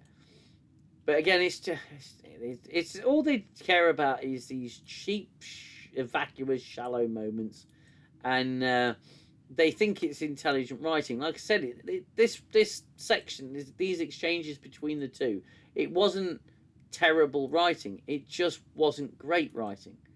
It was, and this is why I said the episode is just meh. And he's turning around. He knows he's got her over a barrel, and he says, "You're going to sit here in this chair and do exactly as I tell you to do, because right now I own your ass." Okay, fairly basic stuff. And again, the more you watch this, more questions you have. And this is why I think this is disposable Trek. This is one-time use Trek. Yeah, I don't think there's many people going back and watching this a second, third, fourth, fifth time. And I think I know why. Because they would actually pick up on all the problems that the show's putting out there. Absolutely crazy. I love that, yeah. Disposable Trek, that is perfect. Yeah, it's like a disposable camera, one-time use. Yeah, yeah, perfectly described. I think that's exactly what this is. Laura Thok, ugh. Okay. Genesis comes up with a great idea. Laura Thok's just like, "Oh, you really are amazing, aren't you? You are such amazing. You are Captain Material, you are." This bit really kills me, right? Her friends, because they're shown to be like lower decks, they're all friends, right? Besties. Their lives are at risk, but you see how smug she looks when she finds the solution. It's almost as if, see, I'm so great, aren't I? Look at me. No, my friends they're about to die, but look how great I am. That's it. What I said last week and the week before. This is what this show is all about. One-upmanship. I'm the best. Yeah. It's just a show-off piece. It's just pure narcissism. It's all this is. It's just so stupid. It really is. Well, let's get a bit further. They're still trying to break through that fucking door, you know. Unbelievable. Oh, here we go. We're getting to the computer being taught. Oh God, the transfer of command via comic book. Did you not feel that this computer had feelings as well? It had feelings. Yeah. This poor computer. Oh, but I can't betray my original crew. Oh, don't do this to me. You remember when? I can't help you. You remember when? Even if I want to help you, I can't betray them. They're my crew. Do you remember when ships used to have an official transfer of command? Yes, you know? I stand relieved. Yeah, I relieve you, sir. I stand relieved. It's like, computer transfer command codes to Captain Edward Jellicoe. Jellicoe. I relieve you, sir. I stand relieved. So brilliantly done. Now it's just like, no, your crew's gone. We're your new crew. It's like, you're not. You've boarded a ship, and now you're claiming to be the crew, and you taught this computer that the crew is dead from a bunch of fucking comic books where they have the original series freaking attire. I mean, what the hell? And the other thing is, how long did it? If this is a super, can you imagine how advanced computers will be? I mean, we won't ever know. But I mean, they're already pretty fast and pretty advanced now. What we're using, our iPads and phones and whatnot. Can you imagine 1,000 years from now how super fast these things are going to be? Yeah, it seemed. I know it might be damaged, but it seemed to take forever to read a bloody comic book. Even I could read a comic book faster than that bloody computer did. You're not wrong. I mean, it's so stupid, isn't it? It's so stupid. I mean, why? And it's so obviously freaking AI. Absolutely unreal. Look at that still. That's Sulu. Yes. That's Sulu. Yeah. There's Sulu. There's Kirk. They've taken the original series characters. Look at this one. There's a crew member wearing freaking sunglasses. Why are they wearing sunglasses? Oh, honestly. They teach the computer that the crew's dead with a comic book. Because of the delay, I just noticed that. Look at that. Oh God, it's just painful. It's so painful. Oh God. Anyway, telepathic. I like what someone put in the chat earlier. Discount racial voice. Yeah, discount Rachel Weisz. She's communicated accidentally with Caleb, and I'm sorry, but she's not a good actress at all. She is not a good actress, and I actually IMDb'd her. She hasn't done a lot. I She's did as relative. well. I did that today. Yeah. Yeah, relatively new actress, and she's got. I don't get me wrong, she's got potential, but yeah, she's not very good. And Very good then. yeah, and Giamatti's playing with the NX-01 there. I know. It's like, oh, please, and yeah, again, it's you can tell it's coming through. It's coming through that he is a Star Trek fan. He likes Star Trek, bless him. And he feels that he's a part of Star Trek. But I can tell you now, this guy's being used just like Bob Picardo, and Bob Picardo. I don't think he can see it. He's too busy trying to defend this show that really couldn't give two shits about him. No. And it's so tragic. It really Why is. did he agree to do it, DM? Why did he agree to do money. it? Money. It's just money. He's been used as a clown, literally. It's so insulting to him. And it's so insulting to the likes of us who enjoyed him on Voyager. He was so well done on Voyager. I know Voyager wasn't the best of the original lot, but he was really well done on that. And it was a highlight. So insulting. So insulting. Oh, it's ridiculous. It's so bad. Anyway, God, I feel like this drags on too much. I want to try and get through this as quickly as possible. It's ridiculous. They're having a conversation. Brass Knockers is telling Nala Raki about the about her son, and how her son died, or she sent her son to his death, and Caleb's over on that ship. Oh dear, you're sending another bunch of kids to the deaths and whatnot. It's like, well, they wouldn't be in any fucking hazard or peril if you hadn't have shown up through plot contrivance and convenience.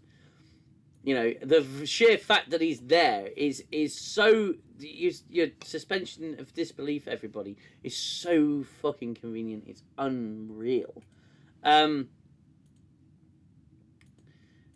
my God. It just gets so stupid and that's just... I've got to stop taking so many bloody screenshots. I really do.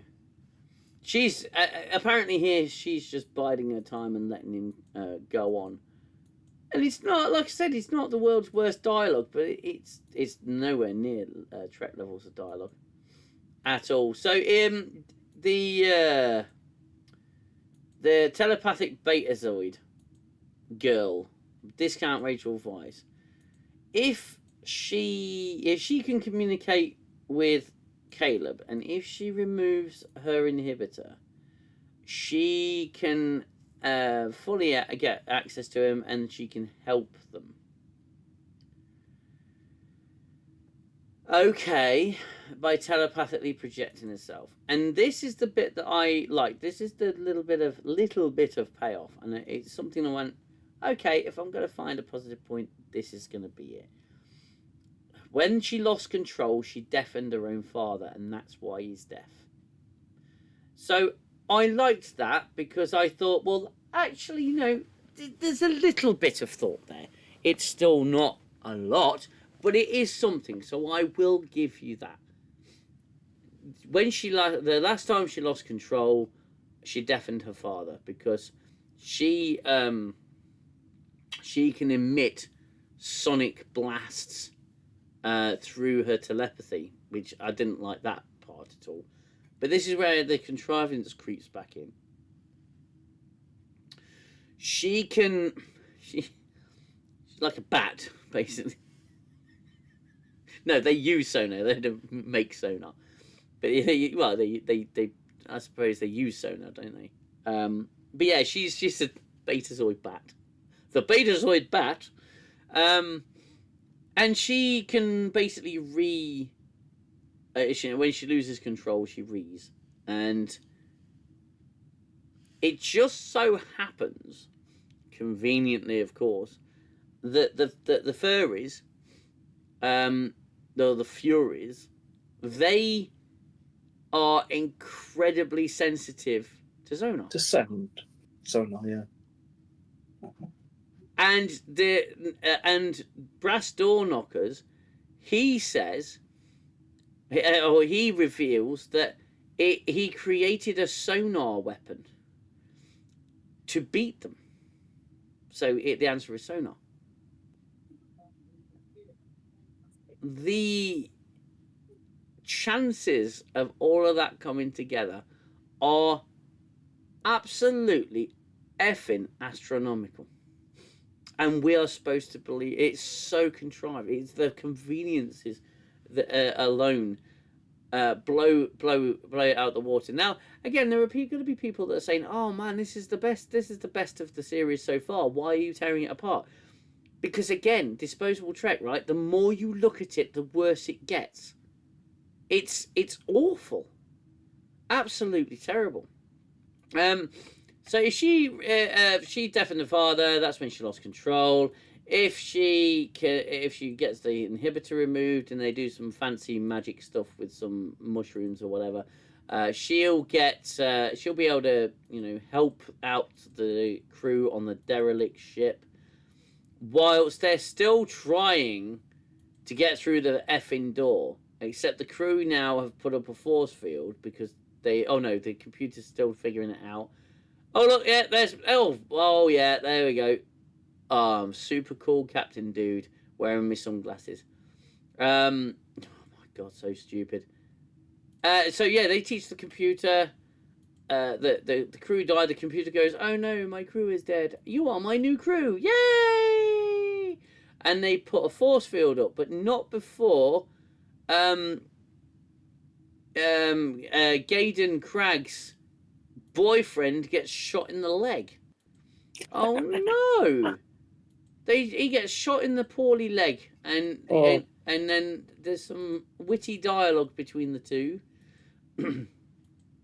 And yeah, and then he says, "Oh, you must have a bit of Klingon in you," and everybody, the entire audience, just erupted with laughter, saying, "Yeah, something about a Klingon's inside of you."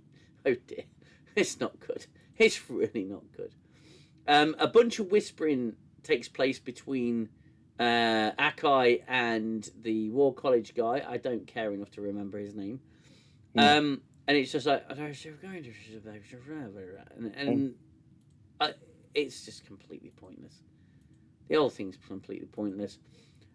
She's going down on the operating table, and she's going to go under and speak to Caleb. Not that anybody cares.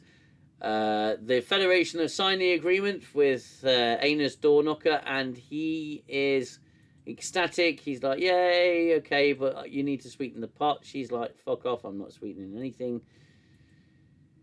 And it goes on for way too long. I'm going to quote Vampire Willow. "Bored now." And again, the exchange between them is, it's just Paul Giamatti being Paul Giamatti. He fucks. I believe he gives them the key because these the species the furries are like bats, basically, in the sense of sonar. He's revealed that's the weapon he created to push them back. Although if they did any kind of, I don't know, scientific scans on these creatures, perhaps they would know that they are sensitive to, because that's what Star Trek always did. It's like, well, we've run the DNA, and it turns out that even the Doctor with species 847 fucking 2. Why couldn't he do that? He says, I've actually been able to program these Borg nanoprobes to target their DNA to assimilate them, and it will actually, it's a good defense against them. And that was 1,000 years before. That was 1,000 years before. Motherfuckers. I just don't get it. Again, the more you think about it, the more you tear it down. I might take my review down because I'm rapidly changing my fucking mind. I might do a second video at this fucking rate with all of these questions. Why on earth is this happening? Why on earth is any of this happening? And again, one-time use. But the first time I watched it, there's my reaction. Oh, yeah, it's going to send her to sleep now, so she's going to go and talk talk to Caleb on the other ship and saying, you got to get to engineering, you got to fix the drive, because they fixed the drive and you've got to just input some special code. And then you can bring the gravity drive online and that'll do something.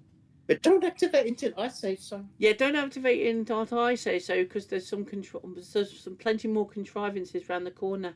Yeah. Oh God. If she said that, I'd love it. I mean, it was so accurate. And it's just like, I'm so sorry, I've been a dick, and I didn't mean to go into your mind, and now I'm in your mind again. I have to apologise for being here because I'm really sorry. Oh, that's right. They got time to talk about that as well. Yeah, they got time to, they're on the brink of death, right? The brink of turkey legs. Conversation. Oh, I'm so sorry. Oh no, I'm sorry. No, I didn't know. I'm overreacting. Oh my God. Oh my! Yeah. You just want to get a gun and shoot them yourself. Yeah, you really do. Look. And the writers while we're at it. You don't have a future, guys. Just end it now. Oh. Like I said, activate your plasma shields and blow out the fucking bulkhead, and float into space. That's how you get your fucking. Too easy, too clever for the writers. I mean, Oh yeah. But and then it wouldn't make her look good. They have to make her the heroine of the show, you see. Yeah, of course. Yeah, naturally. More silly shit going on the bridge. I like you. You are really, really fucking good. You are going to be a captain someday. Oh, don't. What happens next? Did you ever hear Picard say that to Ro?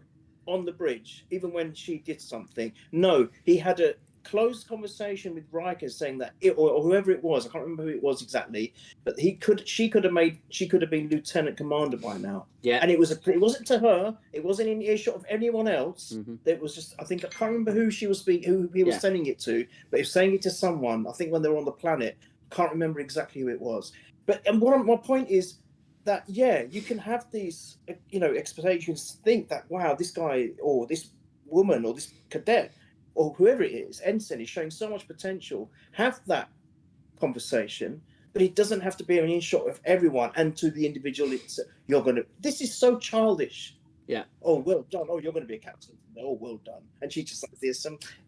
My mates are going to die, but look how smug I look, and look at me. I'm brilliant. My name's Genesis, of course. Genesis! My very name means life. I am Genesis.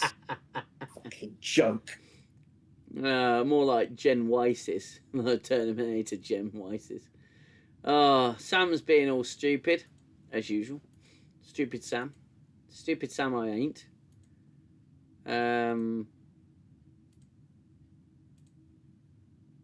They're trying to locate Doorknocker's ship, and he's hiding. He's cloaked. Yeah, so his ship is cloaked, and they bring in the USS freaking pylonless nacelles. It's an Intrepid class, so it's supposed to look like Voyager, but it looks like it looks like Pyramid Head from Silent Hill 2 like shagged a fucking ship. It's awful.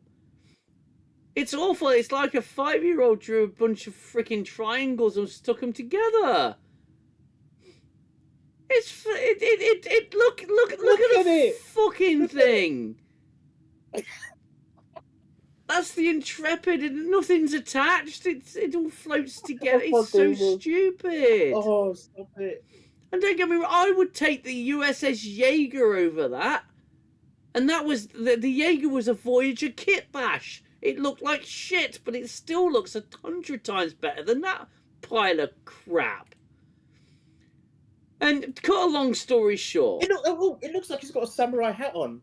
Look, it really does.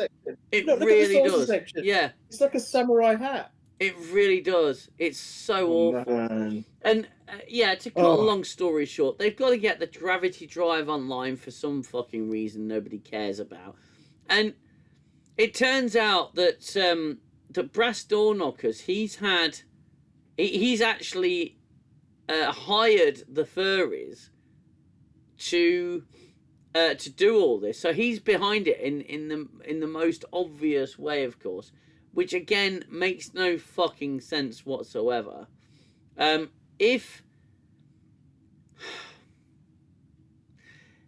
it was all, oh, fuck me, I can't even say this. It's just so stupid. It really is.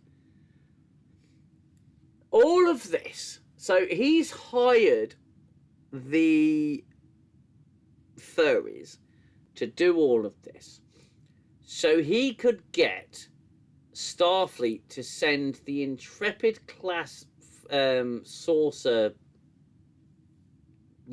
fucking triangle, this pylonless piece of crap out there, because that's got something on it that will lead to classified files, which is essentially going to be some, you know, universe-ending thing that they've said this show is about. So he could gain access to the research center where there's a bunch of classified technology. So he lured in. No, he didn't lure anybody.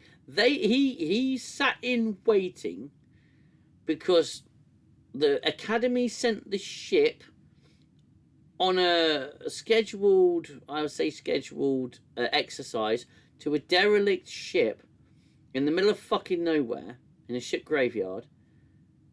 He set it all up so the furries would take the crew hostage so he could come in and negotiate for something that he didn't want and then disappear to his ship, which meant they called in this Intrepid class ship, which then he needed it for, I don't know, codes or files or something. So he could then go to the classified research center and raid it from his cloaked fucking ship. He'd set up this entire elaborate plan for what fucking purpose? What a waste of time, energy and resources when he could, maybe he needed a location, but then he's got a cloaked ship. Why not track down the Intrepid class ship and just attack the damn thing and board it?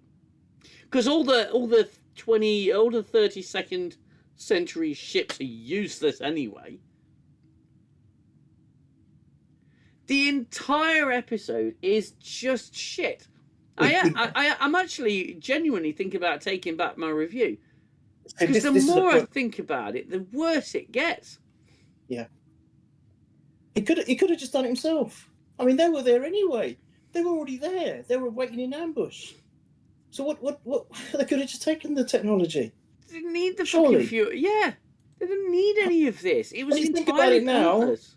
The whole episode is absolutely nothing. It's a nothing episode. Can I change my score back to 1 out of 10? Oh, of course you can. Yeah. Don't forget the fleet of capital ships waiting nearby this whole time. Yeah! Oh, God. The secret weapon is on the starbase. He needed the triangle ship to leave the starbase. This was a... But he managed to disable the fucking ship so fucking easily. Didn't he? He disabled that ship with a couple of torpedoes. He needed the... we'll call it the USS fucking Stupid.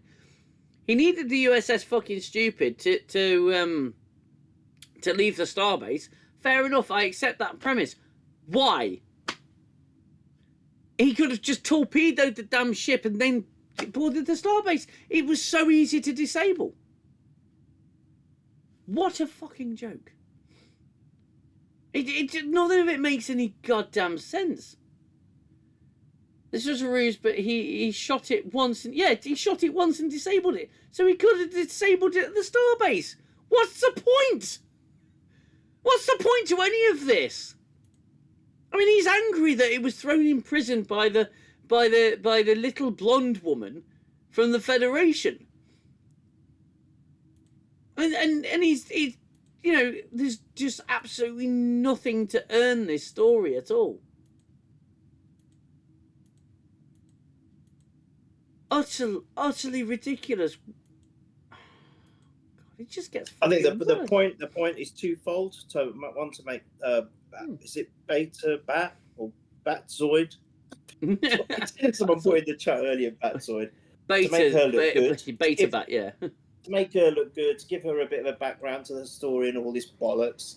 And number two, to show the rivalry between her and him and Footwoman.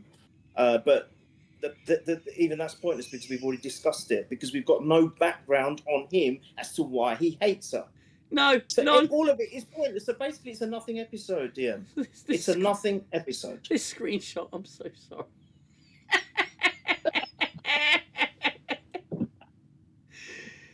Now, that could have been the thumbnail. That could have been. Pretty... That yes. could have been. It may be the one I'm planning to make off the back of this stream, I think. Now that is what you get for walking around barefoot and stepping on Lego. Fucking hell. That is so true. Oh, that is brilliant. Jesus. Or stepping on a plug. Yes, oh God, I've stepped on a plug. Oh, that is pain. And it's like, it's the Tavani roll or the I don't know, the stupid roll thing, and it's like, yeah, you can. I'm sorry, but you can disable one ship with a couple of torpedoes. Why do you need this entire plan? Why do you need to do this during the training exercise? It's like, you know, you could get. Why not? Oh, for fuck's sake.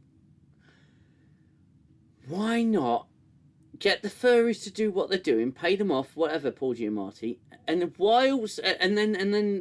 have the whole fleet fucking come there, yeah, that like they were going to do, and then go and attack the fucking starbase while no one's looking. I don't get it. Now, either I'm too unintelligent to understand their superb writing, or these people are a bunch of fucking ingrates who don't know how to fucking write. And like I said, this is actually fucking miles better than what we got last week. I know. It just goes to show, doesn't it? It's so bad that this is the best of the bad bunch. Yeah. And it's still shite. Is there no such thing as quality control anymore? Mm-mm. Is there no one there as a consultant to say, this doesn't make sense, we can't allow this, we can't pass it? They don't care. No. They're just, it's like they're trying to churn out stuff really quickly and try and make a profit as quickly as they can. And yeah. This show is going to, I'm sure it's already dived in the ratings. I'm sure it has. Yeah. Yeah, yeah. How's it going to make any money? It's dropped off the Nielsen streaming chart, hasn't it? So, I mean, they've spent 100 million on this season. Is it 100 million? 10 million? Something 100 million, DM. Jesus. Wow. I can't even buy a fucking house. You know what I mean? Yeah. And they're wasting that much fucking money on this load of crap. It's an absolute load of crap. Anyway,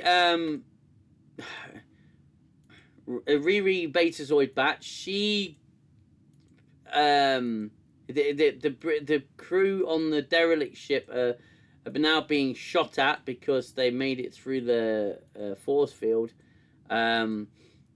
Vulcan guy kicks the bucket. In my review, I said kicks the bullet. Got called out on that. Whoops. He kicks the bucket because he was just starting to become an interesting character, and we can't have that now, can we? Every interesting character dies. And Riri Betazoid Rhea, she rees, and all the heads explode. All the furries' heads explode. So yeah, she's gonna re any minute now. She's pulled out her anti-re device, and she's gonna re everywhere. So are we ready? This is her reeing in a field of broccoli, which is actually flowers, but I still like to think of it as broccoli. She rees, and look, all their heads are exploding. Woohoo! It's fun. It's Star Trek, it's gory because she's got emotional problems. And for the second time in New Trek, a character has read too hard and caused chaos. Because when people people die. The last one being, of course, the burn, when the Kelpian read so hard that all the ships blew up, all the dilithium blew up. So it's all very sad. The interesting, or the now interesting character, because he's dead, Cheapy McSpockerson, he dies, and everyone's really sad. And then there's tragic news that Paul Giamatti pulled the wool over their eyes and attacked the starbase with 5 ships, and everyone sort of on the starbase perished, and it's a big mess. And he stole classified technology, which is no doubt going to be some kind of universe-ending bullshit. And Holly Hunter's like, oh, he played me. And they're like, oh, yes, he played everybody. We're such a stupid fucking morons because we are written so badly. And I can't believe Oded Fair is actually in this show and is doing this. I cry inside. I do cry inside for that guy. And he's so piss poorly written, just like everybody else. And oh no, he beat us all. He beat us all. And then Giamatti leaves her a message saying, "Ha ha, I beat you because I'm amazing and I'm written better than you." Yada yada yada. And then they have a funeral for the or a service for the Vulcan guy, and give him the comic book because, well, it's nice to have an inaccurate comic book. Sam the hologram, Sam I Am, it nearly became Sam I Am Not, and she is in pieces. She's not working properly because she's been Never did fired. work properly. Never did work properly. She's working even worse now. But here's the interesting thing, and I find this really fascinating, okay? So she is capable of allowing anything to pass through her body at any time. Now, we know that phasers and energy weapons disrupt holograms. However, only when the plot needs it to. Because Of course. the Doctor is shot several times and survives, and then several times he's shot and he gets damaged. So in the 32nd century, holograms can be destroyed by apparently not letting things pass through them. She is damaged and she's not working properly anymore. Not that she ever did. And they say, well, we're going to have to send her back to get looked at by...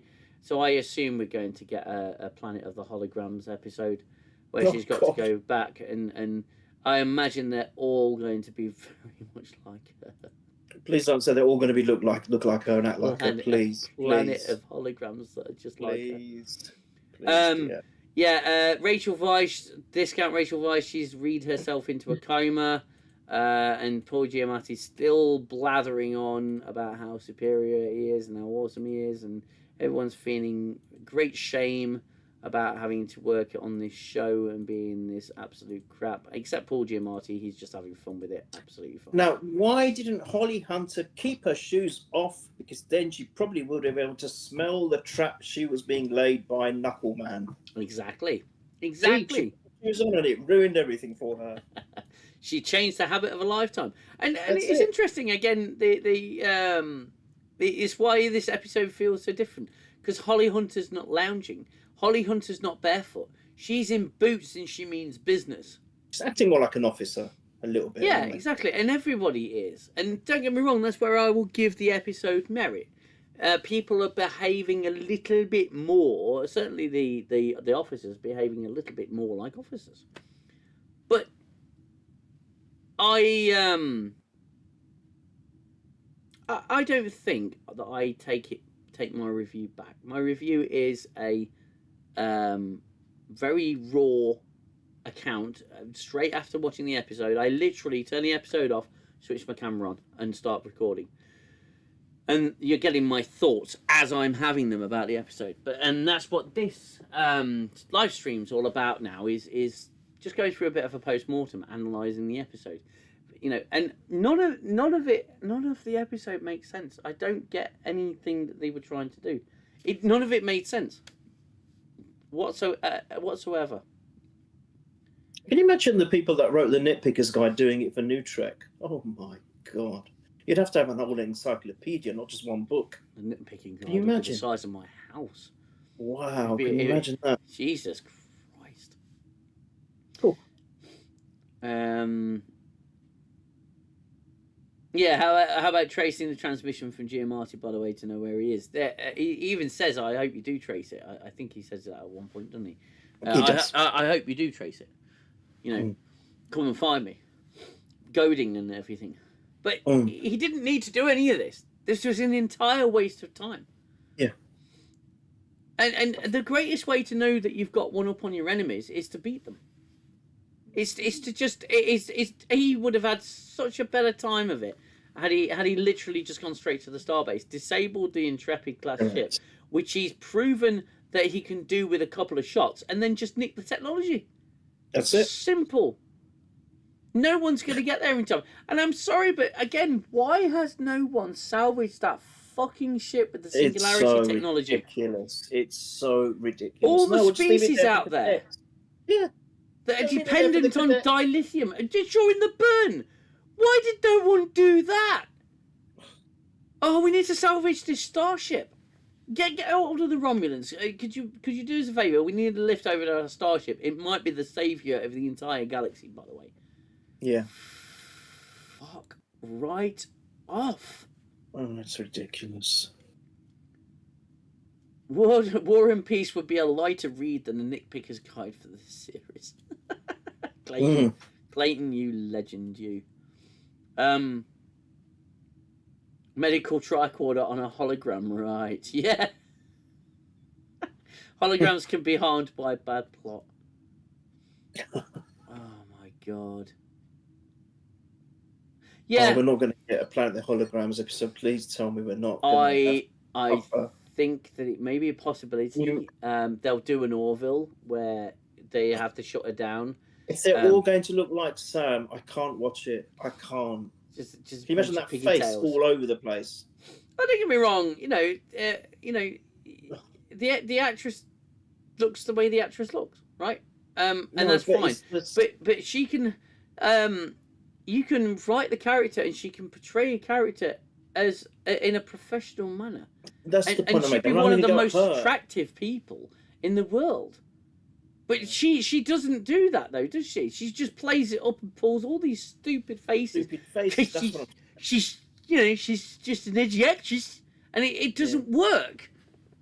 And then they have to do close-ups of it. It's as if not enough that we can't see it. Last week I traumatized my fucking audience. Oh, I was traumatized. Oh my god.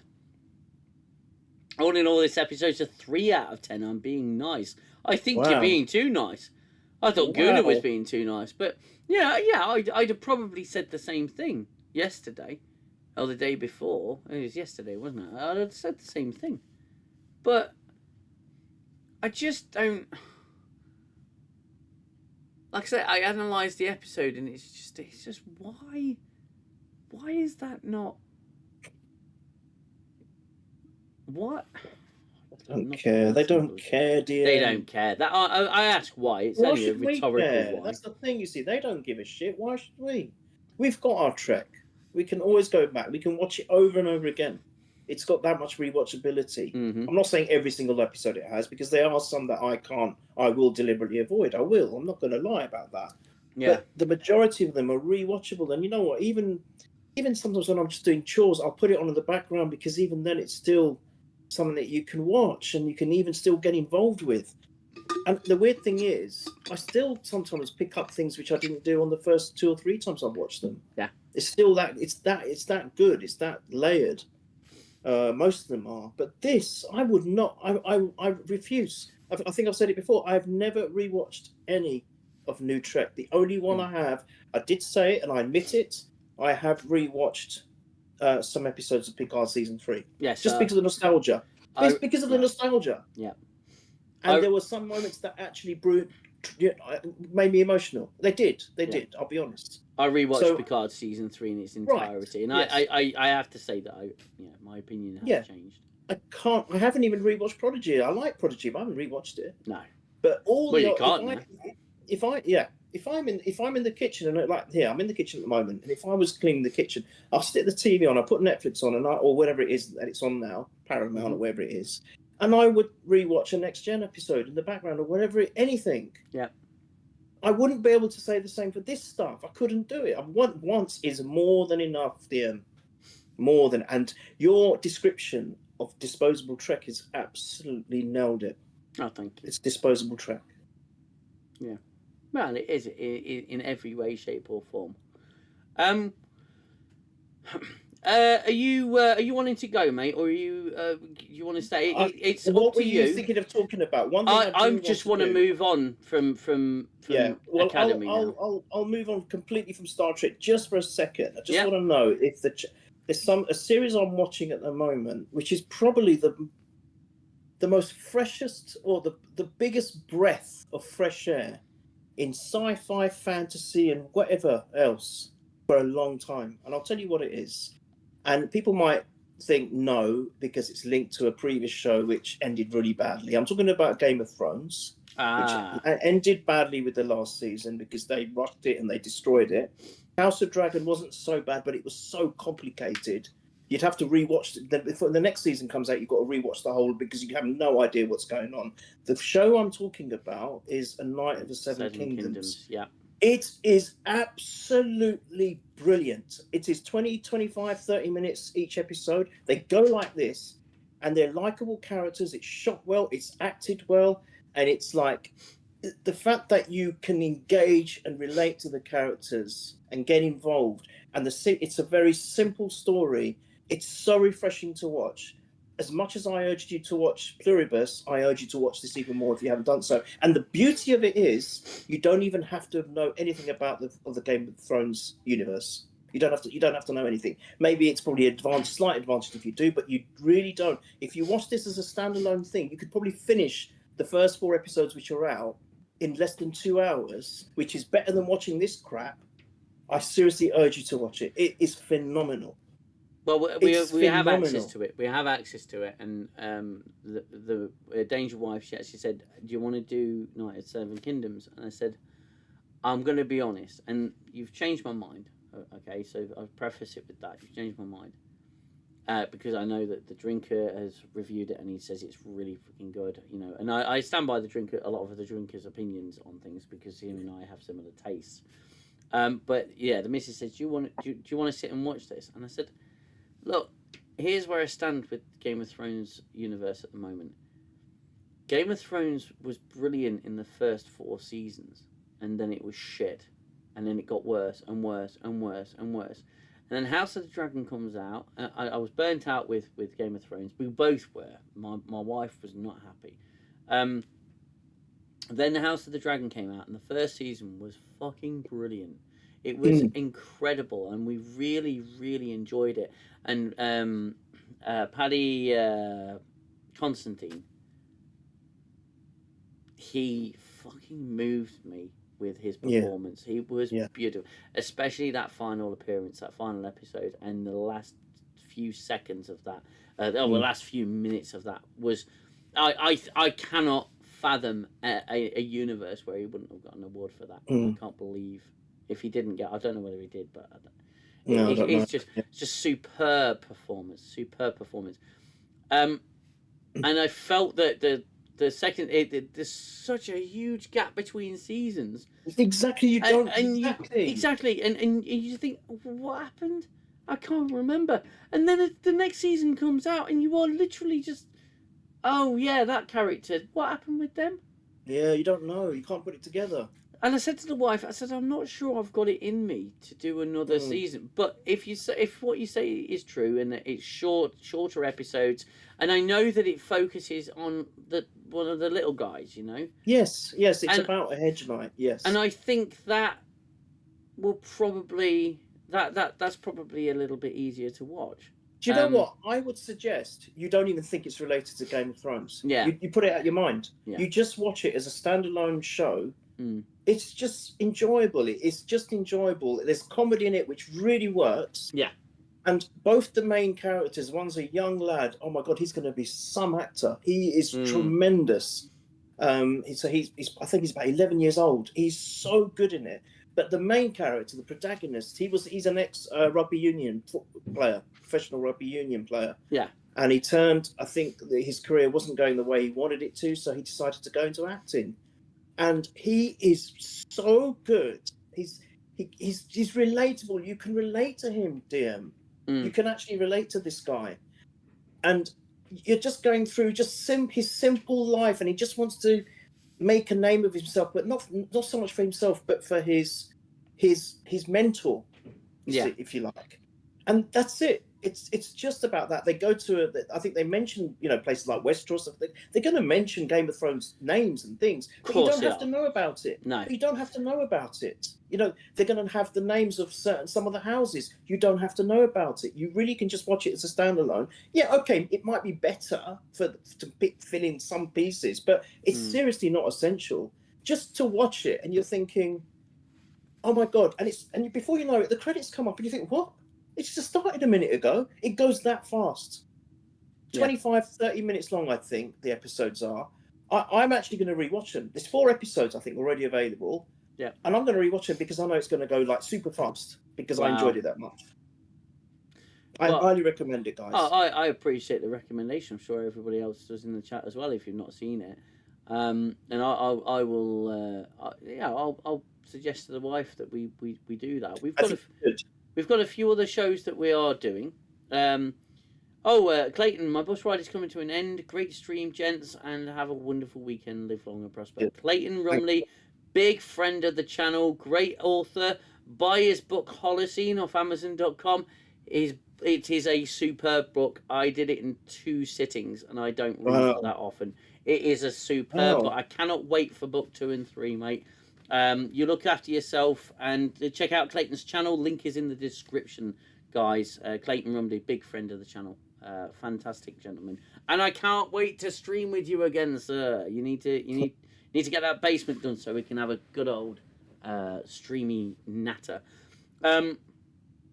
Yes, I will definitely sit and watch that. I think with Danger Wife. However, Gooner, you owe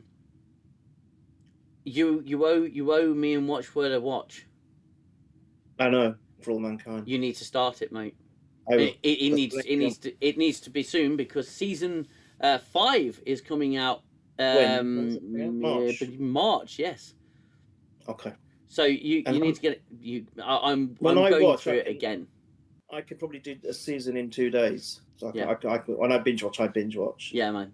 And trust me, you are literally going to be chasing that dragon the entire way through because it is incredible. It's a great experience. Okay.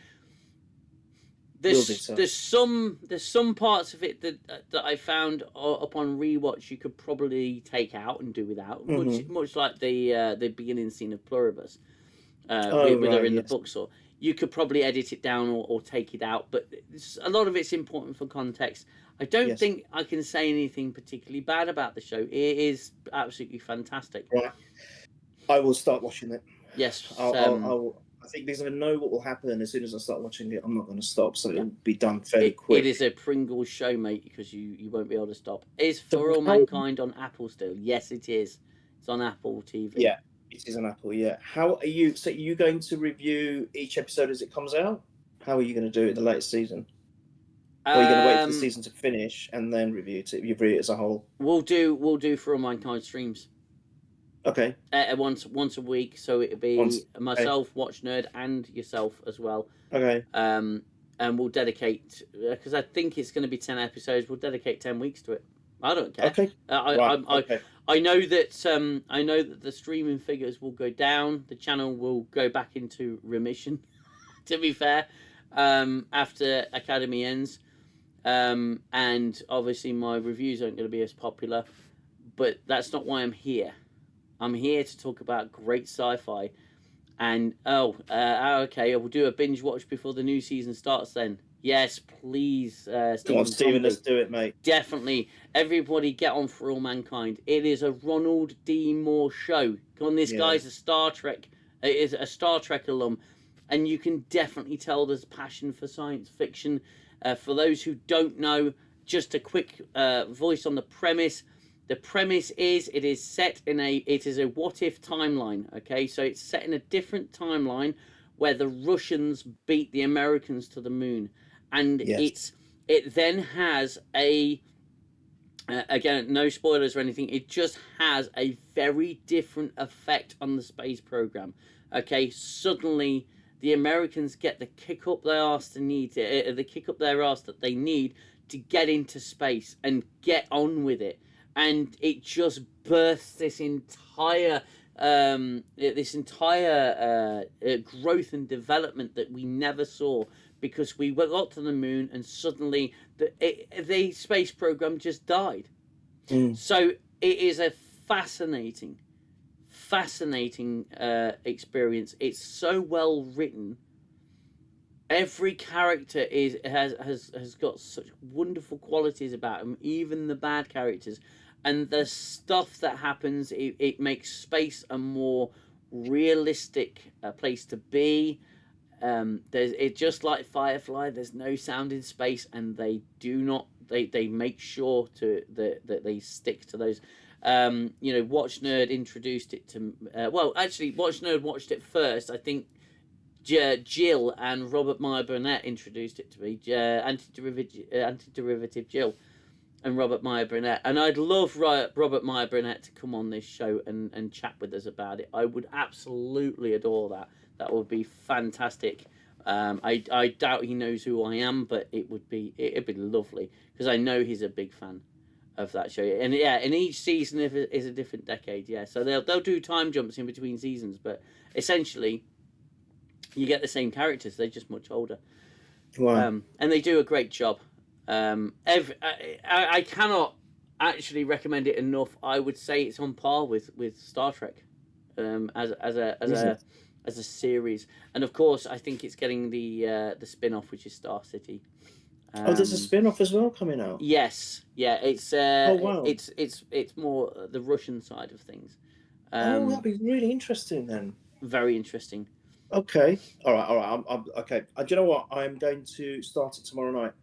Oh, mate, and you please message me your thoughts after. I will message episodes. Straight after. I probably will do 2 episodes straight away, so I'll message you straight away. Because I believe I'll message Watch Nerd as well. Yeah, the first 2 episodes, mate, I was on the edge of my seat, and that's the first 2 episodes.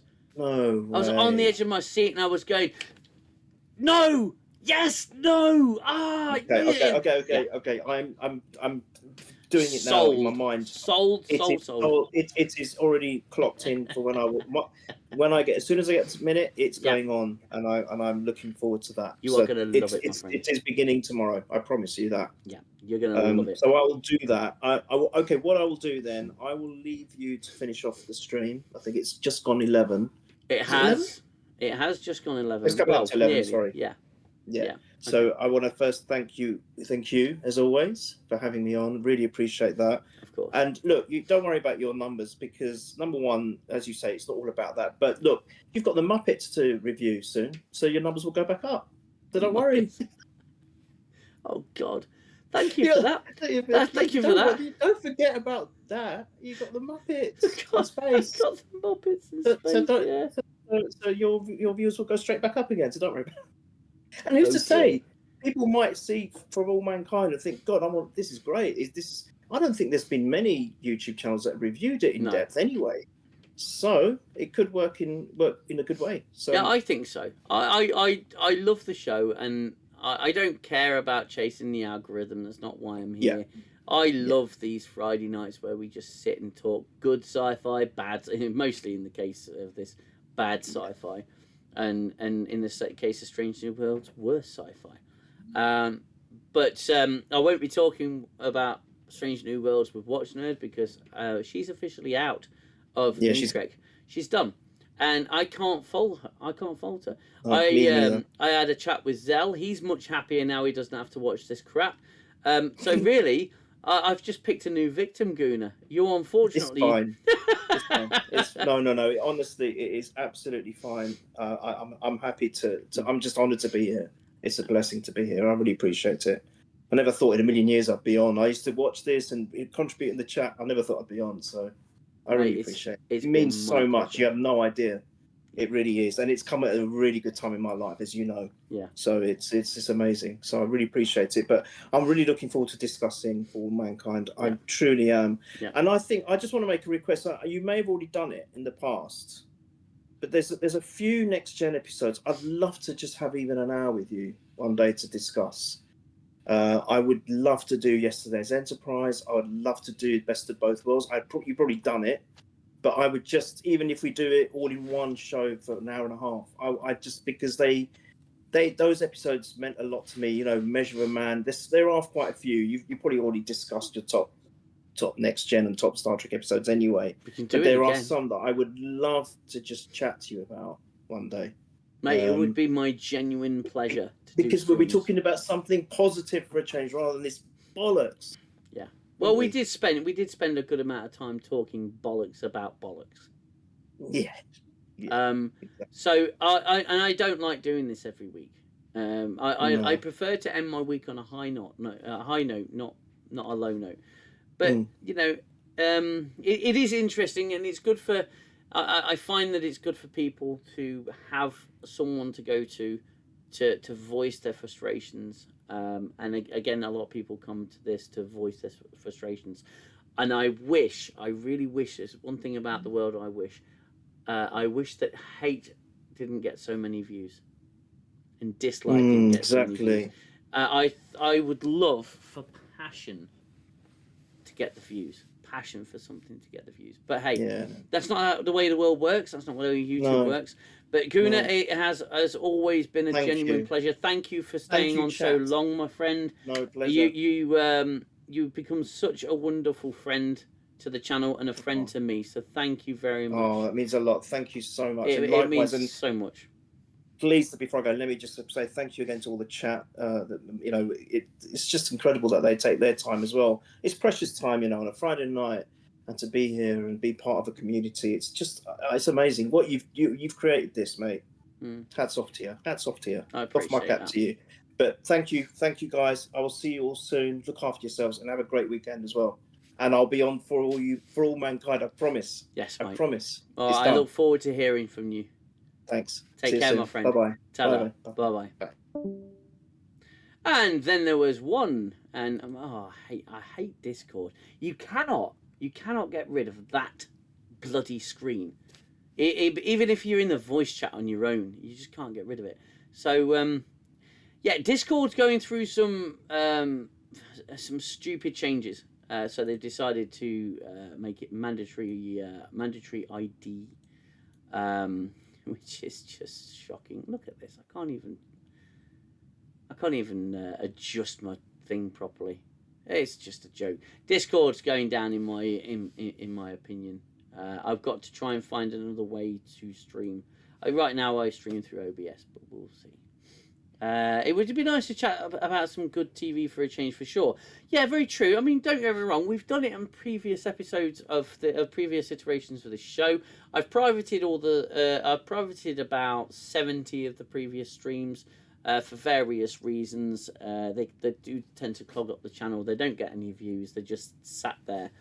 And some of the things that I'm trying to sort of change the tone of the channel a little bit. But you know, hate watching is getting less and less, but hate reactions are getting more popular. And that's very true. And Based Liz, Based Liz, I like that name. That's a new name as well. I don't think I've seen that. Fabius Polis, hello, my friend. I'm going to make my way through some of the chat. That's I have to lean forward, and everybody can see my really ugly forehead. It's like, what is it? Wayne's World, extreme close up. Whoa. Oh dear. Oh, my PC battery's running low. Why is that running low? Oh, because it's not switched on. I swear I'm more intelligent than I look.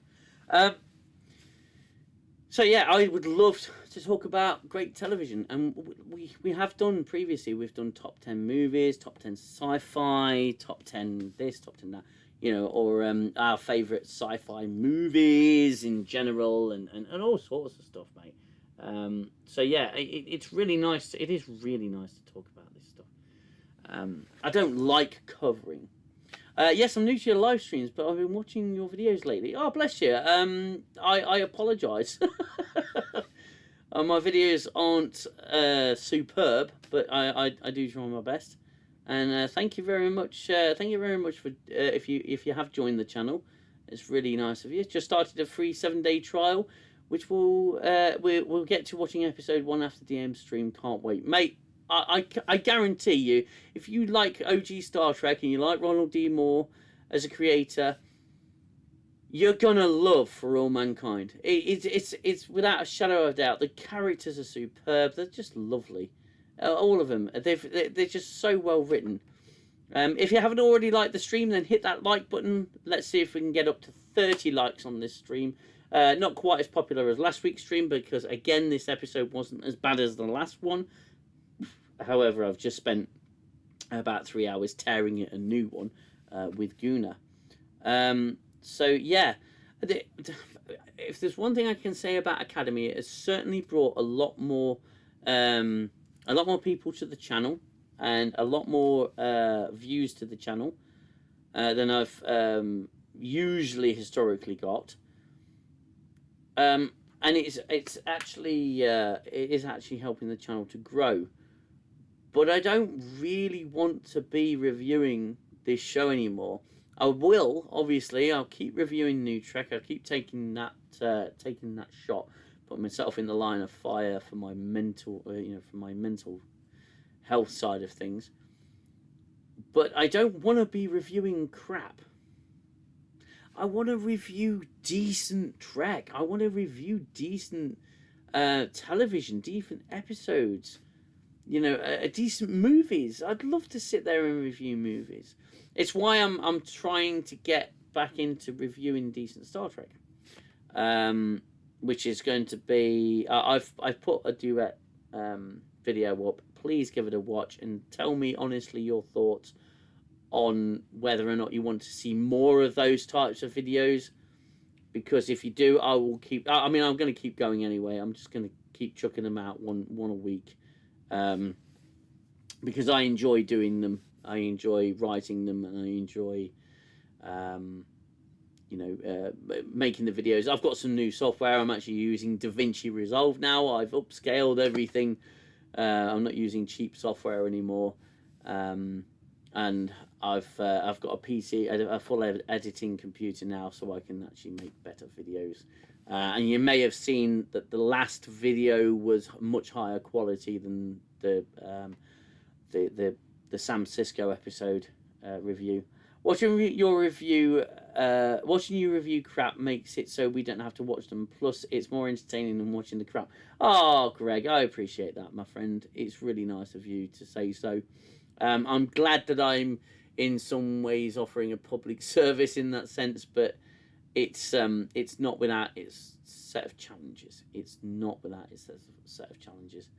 It is it's difficult. The Cisco episode was probably the hardest thing I've ever had to sit through, and it was truly awful.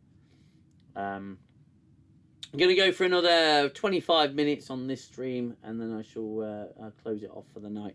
But until then, throw your chats in. Let's have a conversation about anything.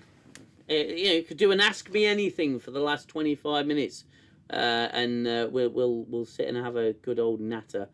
I know that Gooner, 3 hours is a hell of a long time to sit and listen to someone chat and talk. And Gooner is a real trooper. Everyone's been a real trooper. But I know it's a long show. But I do like the 3-hour format because it gives me a chance to unwind at the end of a long week, and chat to some really nice people, some really awesome people. Thank you to Watch Nerd, by the way, for agreeing to be a mod, and for looking after the chat and being involved and everything. It warms my heart. So thank you very much. Hopefully you enjoy it, Stephen. I think to be fair, mate, you will enjoy For All Mankind. Is a superb show, very well written. You know, Pluribus. I understand that Pluribus isn't quite as popular with people. I really enjoyed Pluribus, season 1. I really enjoyed it. It was a very well acted and very well written show. And some of the there was moments of you genuinely felt uncomfortable in some of the scenes, but it was such an accurate portrayal of how capable you would be in certain situations. I was even thinking of doing a rewatch of Battlestar Galactica as well. It's been a while since I've seen it, mate. I haven't finished an original watch of Battlestar Galactica. As shameful as that is, I attempted to start it about 3 years ago. I think it was about 3 years ago. I attempted to start Battlestar Galactica. And I think I moved on to The Expanse. Because The Expanse just took precedent. And I started that... I started... The Expanse, and I got to about the end of season 2, maybe the beginning of season 3. Unfortunately, it's been that long since I watched it. I may have to just start the season I left it on. I may have to start it again. For shame, DM. It's time, mate. That's all it is. I've got a full-time job. I've got a wife. I've got 4 kids, and very little time. We have enough time to squeeze in the odd show in here and there, but if I binge watch, I have to do it on chunks of time off that I have, and I have to stay up late, which means throwing out my sleep patterns, which means when I'm useless during the day, and there's loads of logistical problems, but it's something that I'm gonna pick up on a rainy day just as well as I'm going to finish The Expanse. Glad I made this today, Bishop of Rusty Iron. Glad I made this today. Hope for a good weekend. Bless you, my friend. Gooner, he's not seen new Battlestar Galactica yet. I'll watch it after all For All Mankind. For Battlestar Galactica, you need to be patient as the start is confusing and weird. It becomes a real gem after a while. Yeah, I've heard that as well. Oh my god, that's what happened to me. I was going to watch it and then started The Expanse instead. Gooner and I, the more we talk, the more we find we have in common. It's really funny. We have a lot in common. We've had a lot of similar experiences in a lot of ways. Have you ever seen the America-British comedy short-lived called Crod Mandoon and the Flaming Sword of Fire, circa 2009? No, I can't say I ever have seen that. Yeah, be it Battlestar Galactica, a slow burner, but it rewards your patience. You see, I like those sort of shows. I like those sort of shows that make you work for it, but ultimately pay off at the end. And in some ways, For All Mankind is like that. It shows that reward your patience, give you that satisfaction, and that's such a rare thing these days, isn't it? With a lot of modern shows, especially Academy, because it's like the youth of today. It's all instant gratification. Excuse me, it's all instant gratification. They want the story solved, and they want things to happen at a fast pace, and it's just no. It doesn't work for me. I like the X-Files. I think the X-Files was a slow burn. You know, it was episodic, but it had obviously larger storylines. I liked that. I liked Millennium. I've got all the X-Files and Millennium on DVD. I love those shows from the 90s. The 90s, I think, was peak television for science fiction. It really was awesome. Thanks, man. I've watched the old Battlestar series from the late 70s. It takes a lot of time to start growing on you. Yeah, again, if it's worth it at the end, that's great. But one thing I find with New Trek is I've given it now 5 series. What's that? Discovery, Strange New Worlds, Picard, Lower Decks, Prodigy, and now Academy. So that's 6 series. I've given it 6 series, 6 different series, and it's failed every time. It's failed to reward me. The only exception being, of course, probably Prodigy and Picard Season 3. Those are the only 2 takeaways I will accept. I haven't watched episode 6 on Academy yet. I did appreciate your comments on episode 5 of Academy. It really is not Trek. Well, warning with episode 6, okay? I did my review straight after watching it, and I gave my thoughts, my initial... Because my reviews aren't reviews, really. They're reactions to things that happened, and then I give my general thoughts on the episode. We've just gone through this entire stream, and the more I thought about it, the more I picked it apart, and the less I liked it, more I disliked it. But it was also, I said to Gooner, it's just disposable Trek. It's a one and done thing. You don't go back and watch New Trek. Anyway, blimey, Millennium, not watched that in a decade. Yeah, and again, shows like Sliders. I've got Sliders up here on the unit. Yeah, but my see if I can point my camera on the gooseneck. That's my unit of DVDs, it's freaking huge. But it's like a third of the collection that I used to have, but I kept all the box sets. But yeah, what else have I got? The X-Files, Millennium, Sliders, Buffy, Angel, all the Star Treks, Firefly, blimey. A lot of British television shows, Red Dwarf. I've got all the Red Dwarfs. I think I have another mashup video in mind, by the way. Sliders was fantastic. It was fantastic until the Cro-Mag came in. Then I think it just went off the rails a little bit. And then Jerry O'Connell left. You had the young girl, Wade, was it? She left. And then you had a Toro, John Rhys Davies, he left. And it just fell apart after that. Yeah, no nostalgia to ever revisit Academy. That is a nice DVD collection. Yeah, Space 1999. Space 1999, wasn't that Jerry Anderson? Space 1999, I'm sure it was. There are no lessons in New Trek, nothing to make them rewatchable. Yeah, because everybody's already awesome at everything. Everybody is already awesome at everything. Agreed. Yeah, you know what? I'm gonna do it. I'm just gonna move the camera. Just bear with me, and I'll take you through some of my DVD collection. Give you a little bit of insight on this end of the stream. Stay with me, guys. I will be right back.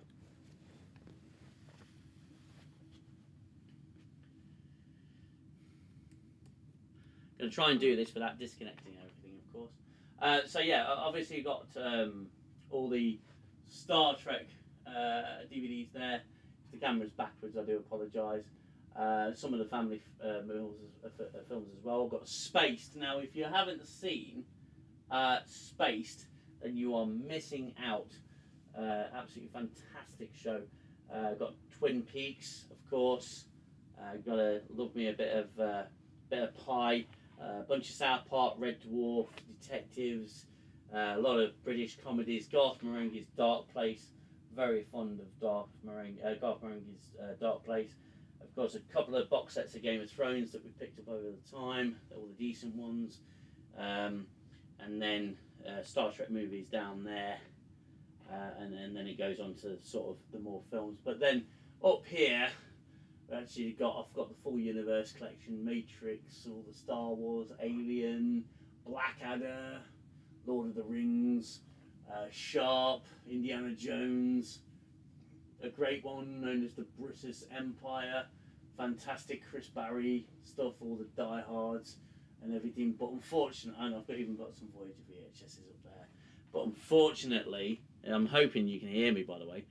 Otherwise, I've just shown you all of that with no voiceover.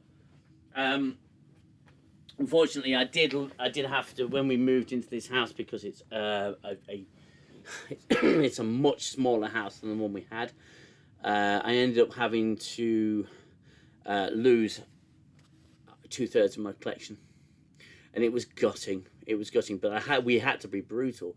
We went from a 4-bedroom large terrace house to a 3-bedroom new build, essentially townhouse, and it was incredibly difficult. I scaled down my game collection, which is still bloody huge. I'll have to do a video on it eventually. I had to scale down the DVD collection, book collection as well. It was brutal when we got evicted because they wanted to sell up and we were renting. Spaced, guys, if you haven't seen Spaced actually birthed a lot of Simon Pegg's projects and Edgar Wright's projects. So Shaun of the Dead was birthed from that show. It was really great. It's a great British show about 2 random people that meet and become flatmates. And there's loads of interesting characters. All the Pegg gang are there. So Nick Frost is there. Obviously Simon Pegg. You got Mark Heap. You've got Jessica Hines. All of the great Shaun of the Dead crew. It's the usual circle of friends. They're all in there. It's a fantastic show. Blackadder, of course. Where would you be without Blackadder? Absolutely tremendous show. But again, it's all about space. I don't have the room to store mass amounts of DVDs. But that is not all of our DVDs. All of my DVDs. I've got some upstairs as well, which are the more expensive ones. Yes, Jerry Anderson, Space 1999. See, I love and still love to this day Thunderbirds. I do. It's a brilliant show. I don't care if it's puppets and it looks a bit silly. It was way ahead of its time, and it was fantastic to watch as a child, and it was inspiring. A millionaire entrepreneur who built this secret organization, this secret rescue organization called International Rescue, where disaster strikes anywhere in the world, and they go, and they've got these great rescue machines, and then you've got the Hood who's trying to always steal the plans to the Thunderbirds, and it's just a great show. And every single one of it was entertaining. Yeah, it was a product of its time, and it was kind of goofy and a little bit silly at times, but the Thunderbirds were fantastic machines. Yeah, they weren't realistic, they probably wouldn't fly, but yeah, superb. And the effects and everything, the amount of effort they put into making it, there was a lot of love and attention. And I think that the entire Thunderbird collection is coming out on Blu-ray, because Jerry Anderson Productions are releasing it on Blu-ray, and I think I'm going to get it. I loved all the Jerry Anderson stuff growing up.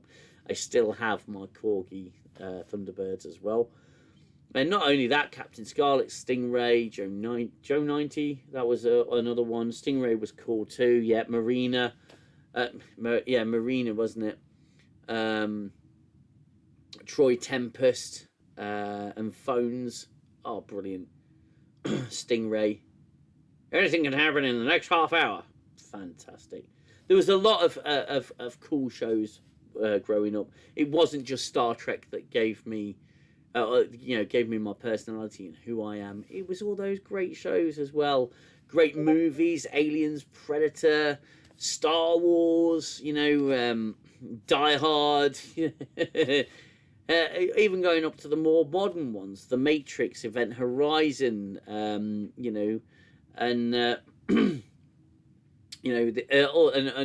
again, classics like Total Recall and everything. Great collection. Thank you, Gooner.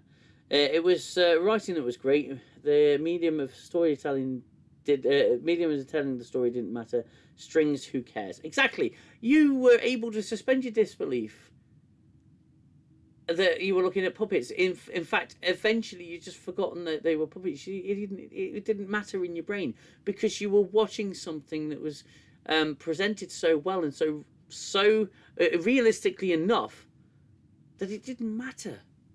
anymore. I loved it. Here in the US, I would get to see some episodes on public television.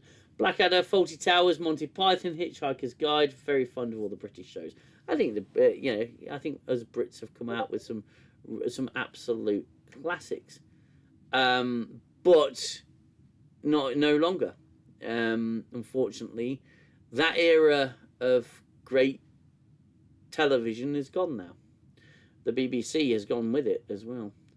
Thunderbirds are go, yeah, absolutely. And I loved a lot of the Jerry Anderson stuff, yeah. 80s and 90s was peak for television, film, music, and everything. Yep, completely agree.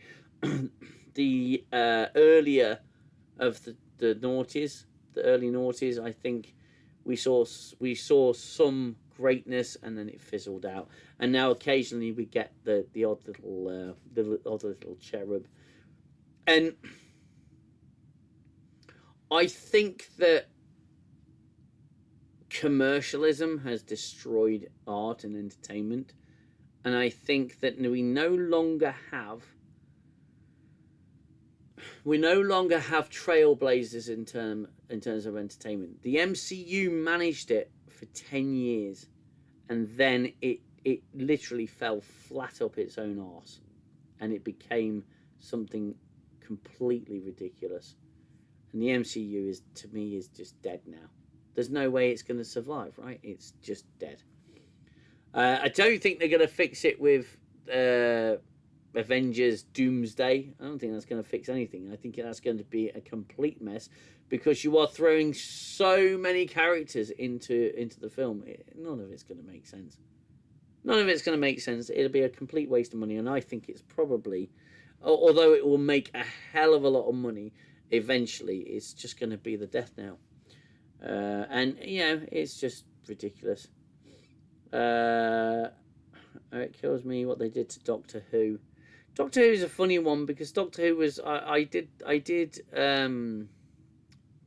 Christopher Eccleston's series. I did that one of Doctor Who. I watched the Paul McGann Doctor Who, but I watched all classic Doctor Who before that. I didn't watch every episode, didn't catch every episode, but when it was on, we watched it. And it was full of great stories. It was a product of early British television, It was campy at times and silly. But some of the stories were just epic, and some of the writing was just brilliant. I didn't like Russell T Davies's take on Doctor Who when it first started anyway. I don't really appreciate modern Doctor Who, and extremely modern Doctor Who is unfathomable to me. But I understand there's a big fan base for it. I was always more Star Trek than Doctor Who anyway, but I always appreciated Doctor Who. MCU is done, in my opinion. Yeah, I think it was done ages ago. Absolutely crap. And we haven't got anything decent. I think there's the decent film that everyone's waiting for. I can't remember the name of it, but it does look pretty good. Sci-fi film. Like I said, the last sci-fi film that I watched that I really enjoyed was The Martian. I watched the first Avatar film. I haven't watched any of the sequels, because what's the point? There's no point. There's no point at all. Wow, yeah, Cheers recently binged that. It ended after Endgame. Yes, it did. Yeah, the classics. That's what I grew up on. Tom Baker. Yeah. I think Tom Baker was probably my favourite of them. I enjoyed. I don't get me wrong. I think that what's his name? Matt Smith, David Tennant, and Peter Capaldi did absolutely great in the roles. It obviously went downhill with Jodie Whittaker and now Ncuti Gatwa. But yeah, it's not something. I'm still annoyed that Peter Capaldi got such a raw deal during his run. He was excellent in his portrayal of the 12. Yeah, he was. He was really good. Yeah, he was really good. I can't really speak much to Doctor Who, because, like so many of the other franchises, it's just been destroyed now. So I really struggle to find the point in watching anything from Russell T Davies. It's all kind of been slightly marred, but you know, it's just rewatchability, isn't it? I don't have New Trek doesn't have any rewatchability. You know, and a lot of the older Russell T Davies stuff will probably have rewatchability, but I did like Paul McGann's Doctor, although it was more Americanized because it was an American TV movie. I did like his iteration of Doctor Who. It was pretty good.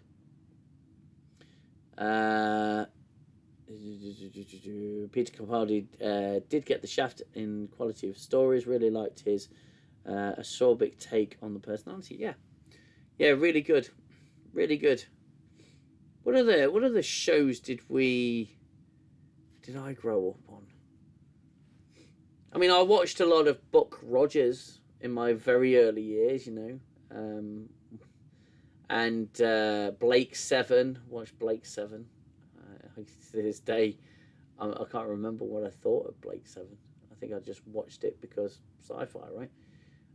But Buck Rogers was a big one. Quantum Leap. I fucking adored Quantum Leap. Absolutely brilliant. I really loved Quantum Leap. Sam Beckett, you know, character Sam Beckett and everything. And Blake Seven, yeah. Out of all the new Trek, I've rewatched season 3 of Picard a couple of times. Yeah, I rewatched season 3 of Picard. I did that recently. I've had a new appreciation for it. I still stand by what I said in my reviews. You know, I haven't changed my opinion in my reviews. It is a nostalgia fest, but it's certainly the best of a bad bunch. Quantum Leap was great. Yep.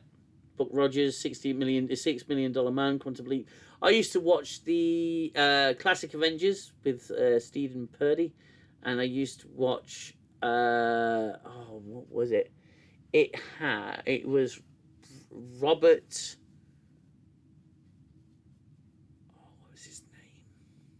The Champions. It was called The Champions, and it was Robert Vaughn, I believe.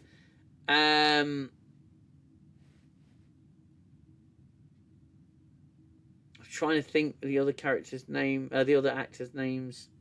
But yeah, The Champions, that was a really good one. We watched that when I was a kid. Real 60s sort of superhero stuff. It was really fun. It was a really good show.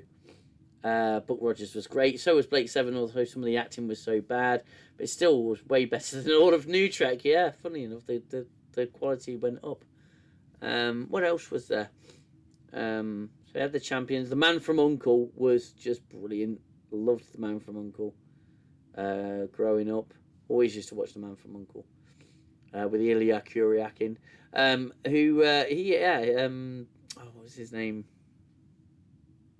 The actor. He was in NCIS for a long time. He played Donald Mallard. I can't remember his name now. I do know his name. It's just not coming to my mind. The Prisoner. Yep.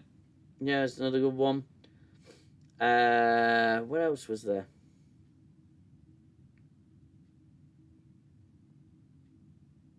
Yeah, Man from U.N.C.L.E. Yeah.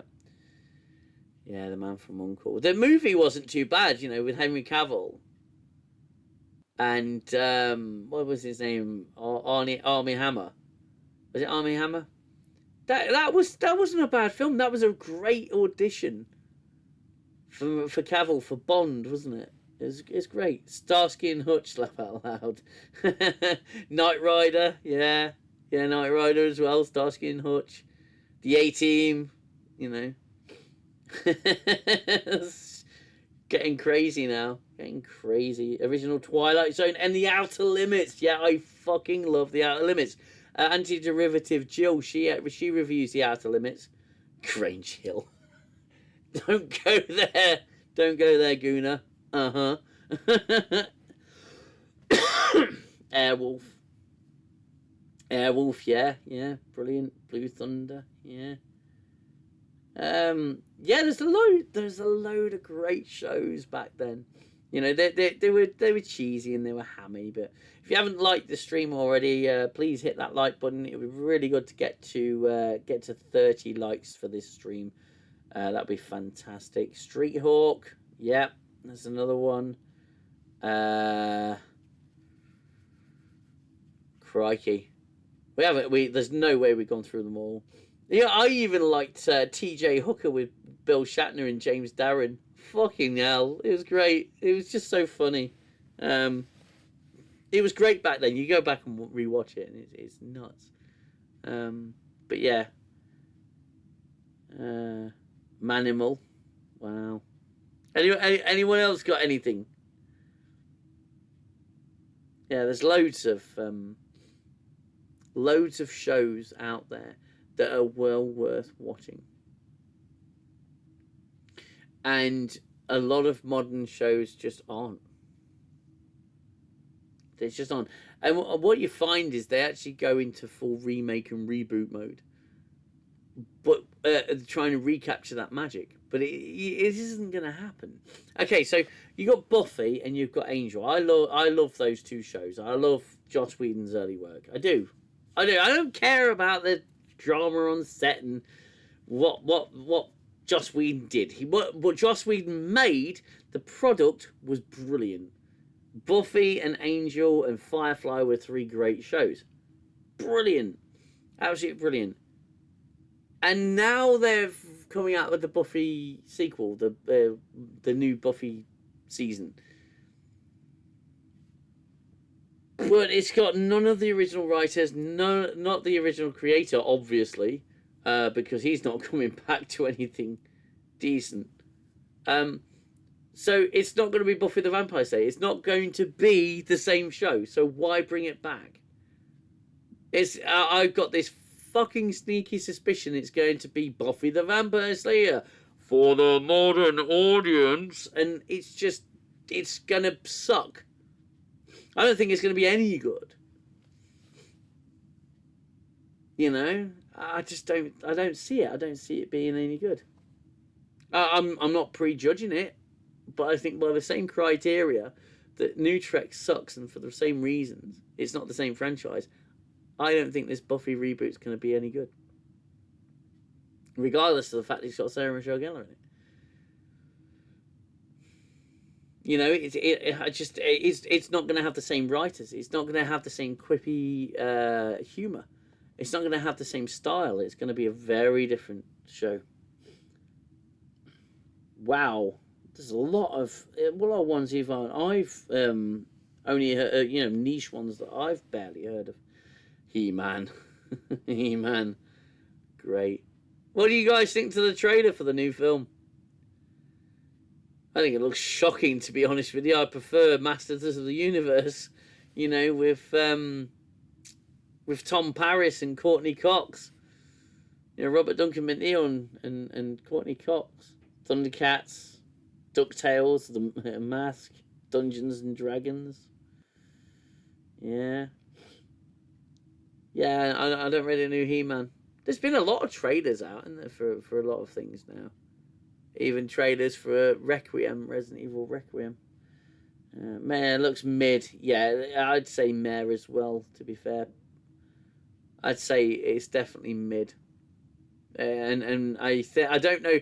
I'm trying to think. I'm trying to figure out if the pronoun name tag is a troll or not. It's either a troll or a gaslight. Yeah.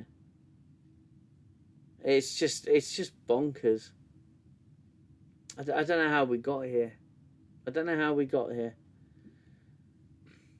Well, if you really want to go back to really far back, how about the likes of Fraggle Rock and Trapdoor?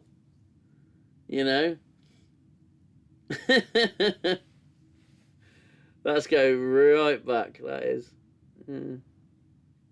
But I remember when I was younger, never really wanted to get up for school. I don't know about you guys. Never really wanted to get up for school.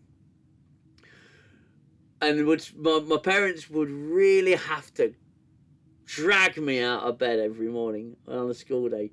But when Sunday fucking morning came round for cartoons, and it was usually starting with Sonic the fucking Hedgehog every Sunday morning at 6 or 7 o'clock, I used to get up, go downstairs, grab some breakfast, and sit and watch Sonic in the morning. I loved doing that. But you couldn't drag me out of bed to get me to school. Crazy. Yeah, Fraggle Rock, yeah. Word to the wise, don't ever watch Fraggle Rock if you're stoned. I don't advise it. I can imagine that's quite a bad trip. Same goes for Trapdoor, I think. I hated school as I was bullied. Yeah, you're not the only one, my friend. I was attacked constantly. I was thrown down flights of stairs. I was punched, kicked. I was even shot with a BB gun. I was all sorts of things in school. It was a nightmare to get through. But we made it to adulthood, right? My school life was awful. It wasn't like, I wasn't afraid to go to school. It was just, in hindsight, it was just horrible. It was a horrible time. And, I think that's where Star Trek sort of gave me sanity. And it made me not feel morally superior to everyone else, but it made me feel like they didn't matter. And what they were doing and what they thought didn't matter. Because I was able to think, I was able to learn, and those guys weren't. Alf, K-May, 1950. That's a new name, isn't it? Again, a lot of new faces. Great to see. Sliders, yeah, we mentioned Sliders earlier. Love Sliders, brilliant. We got through it. Yeah, we did. Solid Sci-Fi carried a lot of us. Yeah, and it inspired us. It gave us strength and gave us experience, life experience, and morals and good ethics. Made you feel like you belonged to something and be part of a family. It also, very true, Gooner, it also made you feel like you wanted to be somewhere. You really wanted to be somewhere. You wanted to be on the Starship Enterprise, on the Enterprise D, because it looked so comfortable and so nice to be there. The medical technology was great. There was no poverty. You could have replicators and space travel and all sorts of stuff. You weren't coddled and kept isolated and given a trophy just for attending. No, and again, yeah, that's another great point. That's another great point. I never aimed to be fantastic at anything, because my dad said to me, bless him, all those years ago, he said to me, Richard, if there's one thing I can tell you for sure in this life, you don't want to be an expert at one thing and terrible at everything else. He says you want to be a jack of all trades and a master of none, because you'll find that so much more useful in life. He said you can go and be a particle physicist, which I couldn't be. I don't have the brain for that. But for example, he said you could go and focus on one thing and make it your entire existence. He says, but it wouldn't get you very far in the rest of life, because it would just be your focus. And there's some great advice, and we spent that time we spent the time at school being bullied and being thrown down flights of stairs and being racially attacked. Gooner, I mean, it's not the same thing, and I'm not trying to compare it, but I was constantly referred to as the albino because I had practically white hair when I was younger, and they constantly, and even so-called friends constantly berated me for the way that I looked. It was horrible experience, horrible time, but for them, it was school. It was nasty. Kids have got a lot of issues and they're bouncing off one another, bullying each other, hurting each other, and you're just there to learn. But Star Trek it enabled me to focus on something other than that, and helped me cope with a lot of difficult situations.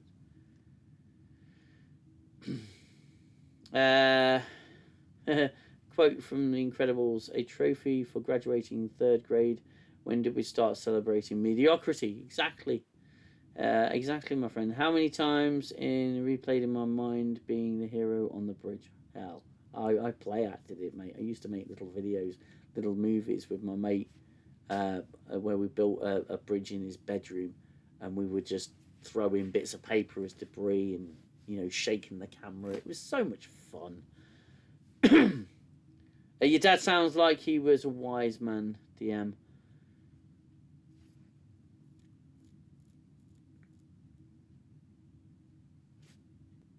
My dad. He features in the video, the Visitor video that I've got coming out, because spoiler alert, one of the videos is the Visitor. I've already done it, the review's already out on the channel. It's just I've clipped the end where it's my thoughts, and my dad features heavily in that segment. And I struggled. I broke down during the video, and it's in there. I wavered, because my dad was a solid 50% of my personality is my dad, and the influence. I used to sit and watch films with my dad. It didn't matter what the film was. I used to sit and watch films with him. He was the hardest working person I'd ever known. He worked 2 jobs. He was a driving instructor during the day. So he'd do 12 hours of driving tutoring. And then he'd get home from work about 7, grab a bite to eat, make his lunch, and then he'd go back out to work and do a night shift at a supermarket, just to keep the money rolling in. And he did that for 7 years. Most hardest working bloke I'd ever known. I'm opening up a little bit here. I probably shouldn't. So I do apologise if I'm prattling on. But this is the community part of it, right? He was the hardest worker I'd ever known. In some ways, he did himself no favours with his weight, because he liked his unhealthy food.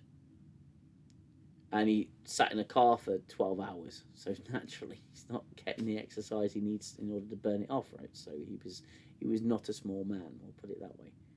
He was easily towering well over 6 foot, 6'2", 6'3".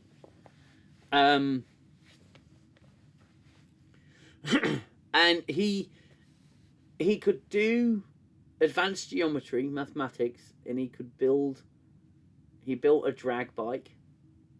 He was planning to build a drag car, not a funny car, but the long drag cars.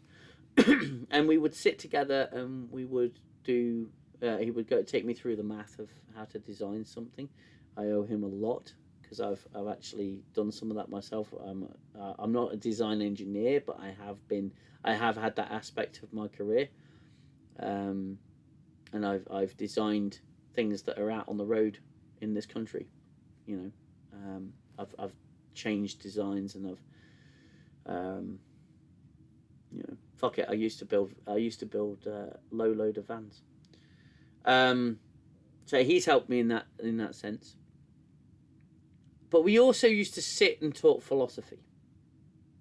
We had the 2 green chairs in the extension. It wasn't a conservatory, it was an extension. We had the 2 green chairs, and we'd just sit there on a Saturday afternoon, and we'd talk. We'd discuss things.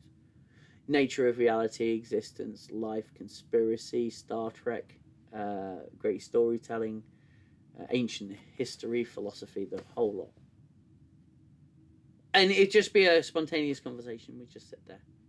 We talk about Zen, we talk about auras, we talk about spirituality, anything. And it was great.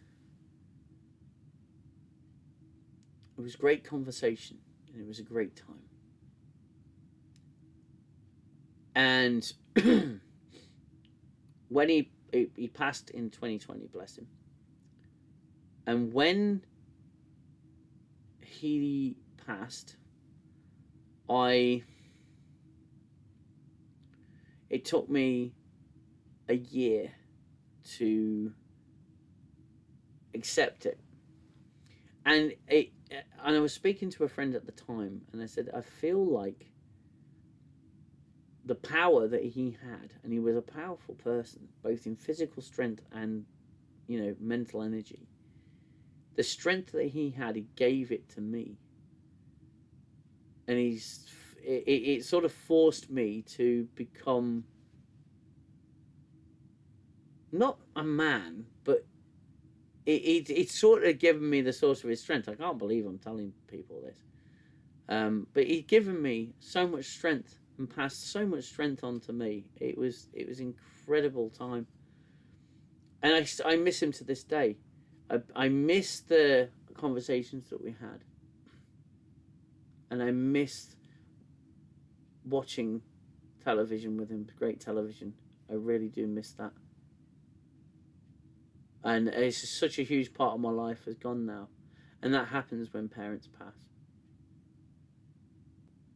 Oh, I really brought the stream down. Sorry, guys. But no, great memories. Great memories, great shows, great experiences growing up. And that's what it's all about. I beg you, sorry, guys, I didn't mean to go on. I hear you, DM. Any type of abuse is abuse, period. It's not nice for anyone to be on the receiving end of it. No, it's terrible. It's awful. Oh, that's cool, DM. How much fun that would have been. Yeah, it was. It was brilliant. Please get to 30. We're on 29 likes. Yeah, why not? If you haven't already liked the stream, then please hit that like button. Get to a clean 30 before the end of the stream. Yes, I can relate, DM. This November will be my 20 years since my dad passed. Oh, bless you. And not one day has gone by that I've not thought about him or recalled something he said or did for guidance. Yeah, being a dad is it's one of the most rewarding things I've ever done. But I'm not. I said I'd be a different kind of dad to my kids, and I have been. I'm not always the most attentive father, but then the kids aren't always wanting me to be. So it's a fine balance. Thank you for sharing, DM. You're welcome. I didn't mean to bring the stream down, guys. Yes, sharing is good. My dad passed a couple of years back. Miss him. Yeah, Bishop. It's awful when it happens. But I remember when he died. My dad was a big motorcycle enthusiast. Okay, so he used to go to. There's a place in England called the MFN, and it stands for the middle of fucking nowhere. It's fucking brilliant, and it is a bikers meet. There's a pub, and it's a massive area of open land. A couple of houses that complain about the noise now and then, but it's just like you moved into a house near a pub. What the hell? Used to go there. He used to do sand racing on his sand racing bike. He used to do drag racing on his drag bike. He used to go to the MFN. He used to do all of this stuff. And when he died, obviously it was 2020 that he passed. So COVID restrictions at the funeral, fucking ridiculous. So there's a limited amount of people that could be in the service area, obviously. But from my dad's house, the house I grew up in, and stayed until I was 23. I was late moving out. The day of his funeral, and I'll have to find the photos, and I might stick them on the Discord. The day of the funeral, I think there was roughly around 70 people turned up on motorbikes. And the funeral procession was motorbikes. It was just inspiring. It was fantastic. And, every one of those guys loved my dad. And he loved them back. and it was so moving to see. It was fantastic, absolutely fantastic. MFN, yeah. Bless you, mate. You know, at the end of the day, it's going to happen to us all. I was up with my father a few years ago. I'm sorry, DM. It's rubbish, I know. It is. But you know, I'm a father myself now, so you know, if it was new Trek, I'd still be going, oh, I miss my father. You know, I've made one video and I did break down because it was a sore subject, but I loved The Visitor as an episode, and it felt right to leave it in. Rather than re-record it. He reached so many cool people. Oh, my dad was, yeah, I mean, he owned his own business, for crying out loud. He was known in the local area so far and wide. He taught he taught, I would say, probably a couple of thousand people how to drive, and gave them mobility, you know, and independence and freedom.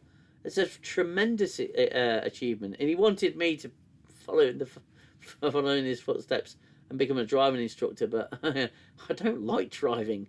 I'm all right with the physicality of actually driving. I enjoy that. It's all the fucking people on the road I hate. So I'd have been a useless teacher.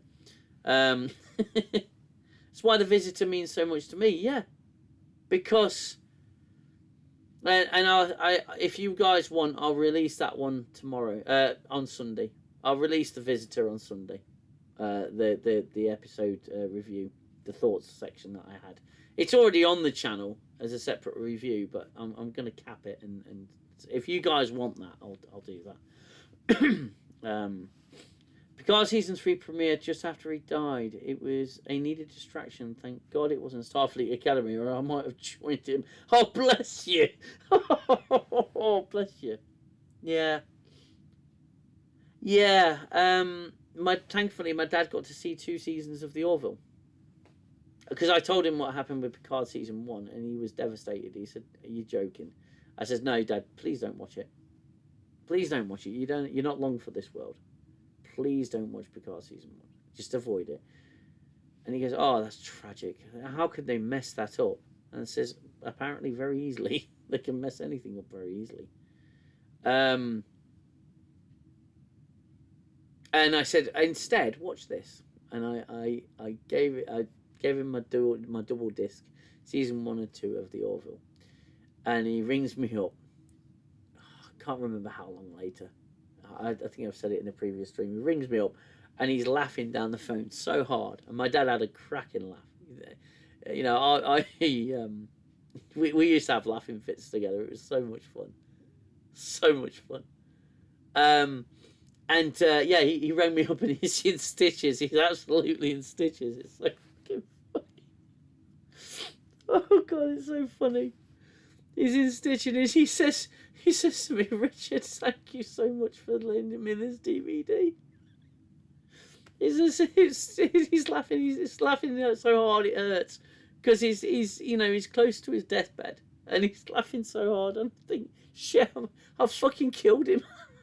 You know, and he's just struggling between his breaths for his laughter with all his breath and everything, and he's trying to get the words out, saying, "This is just the funniest thing I've ever seen. This is amazing. Thank you so much."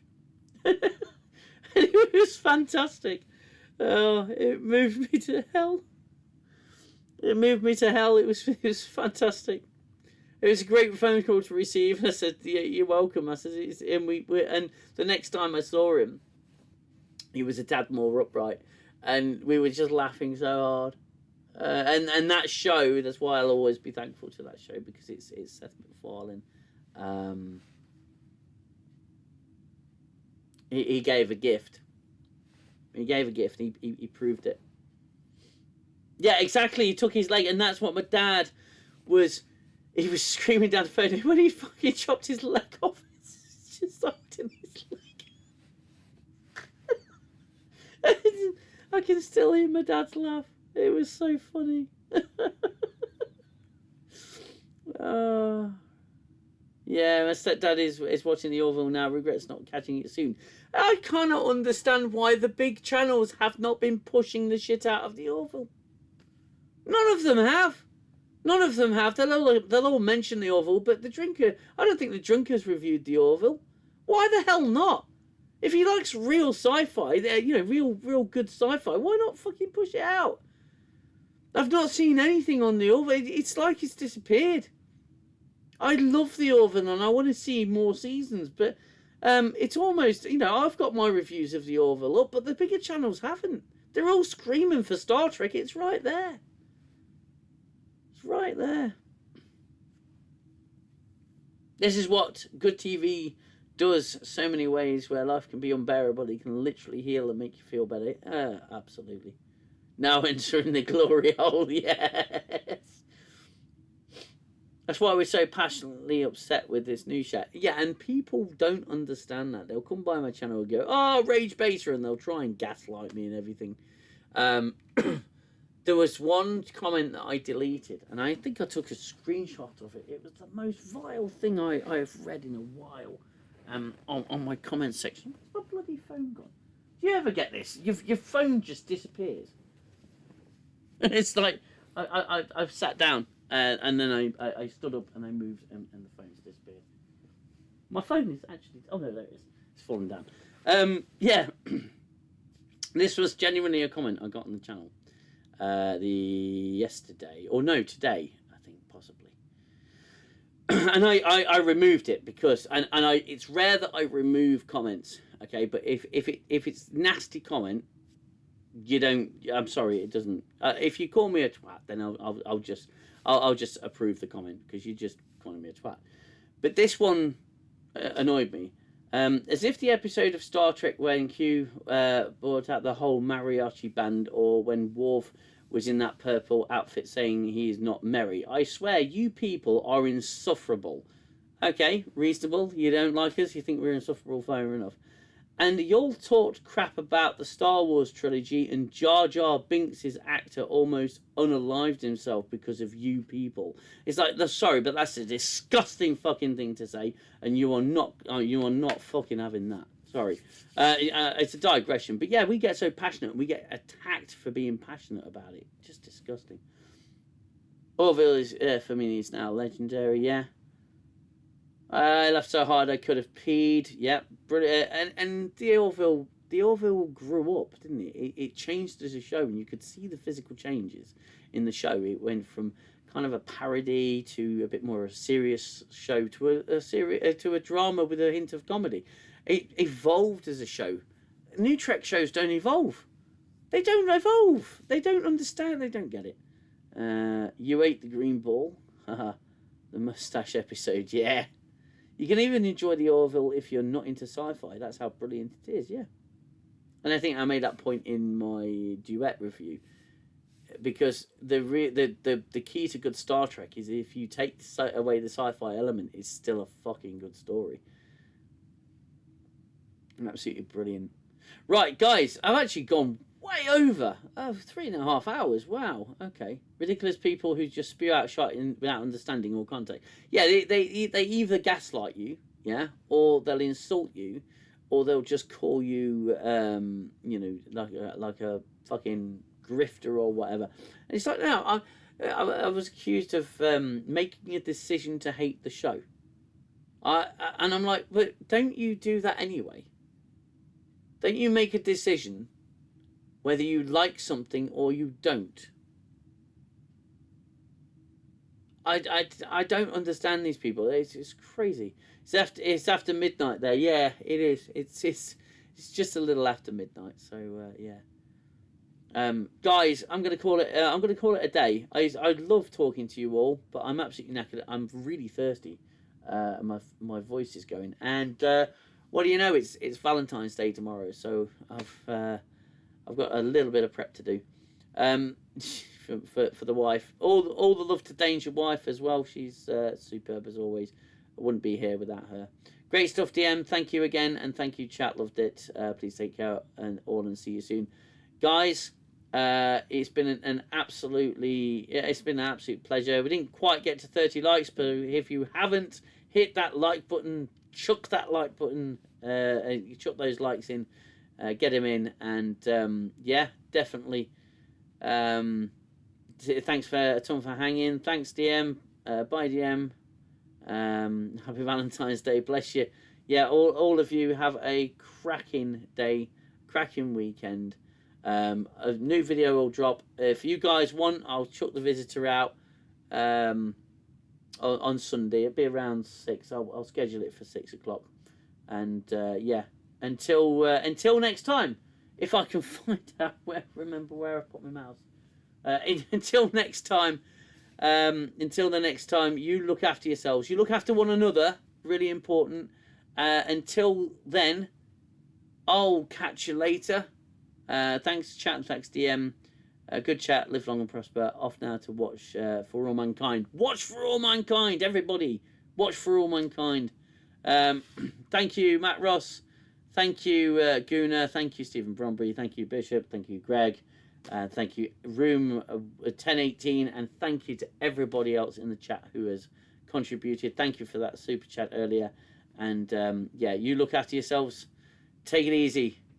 Ta-da.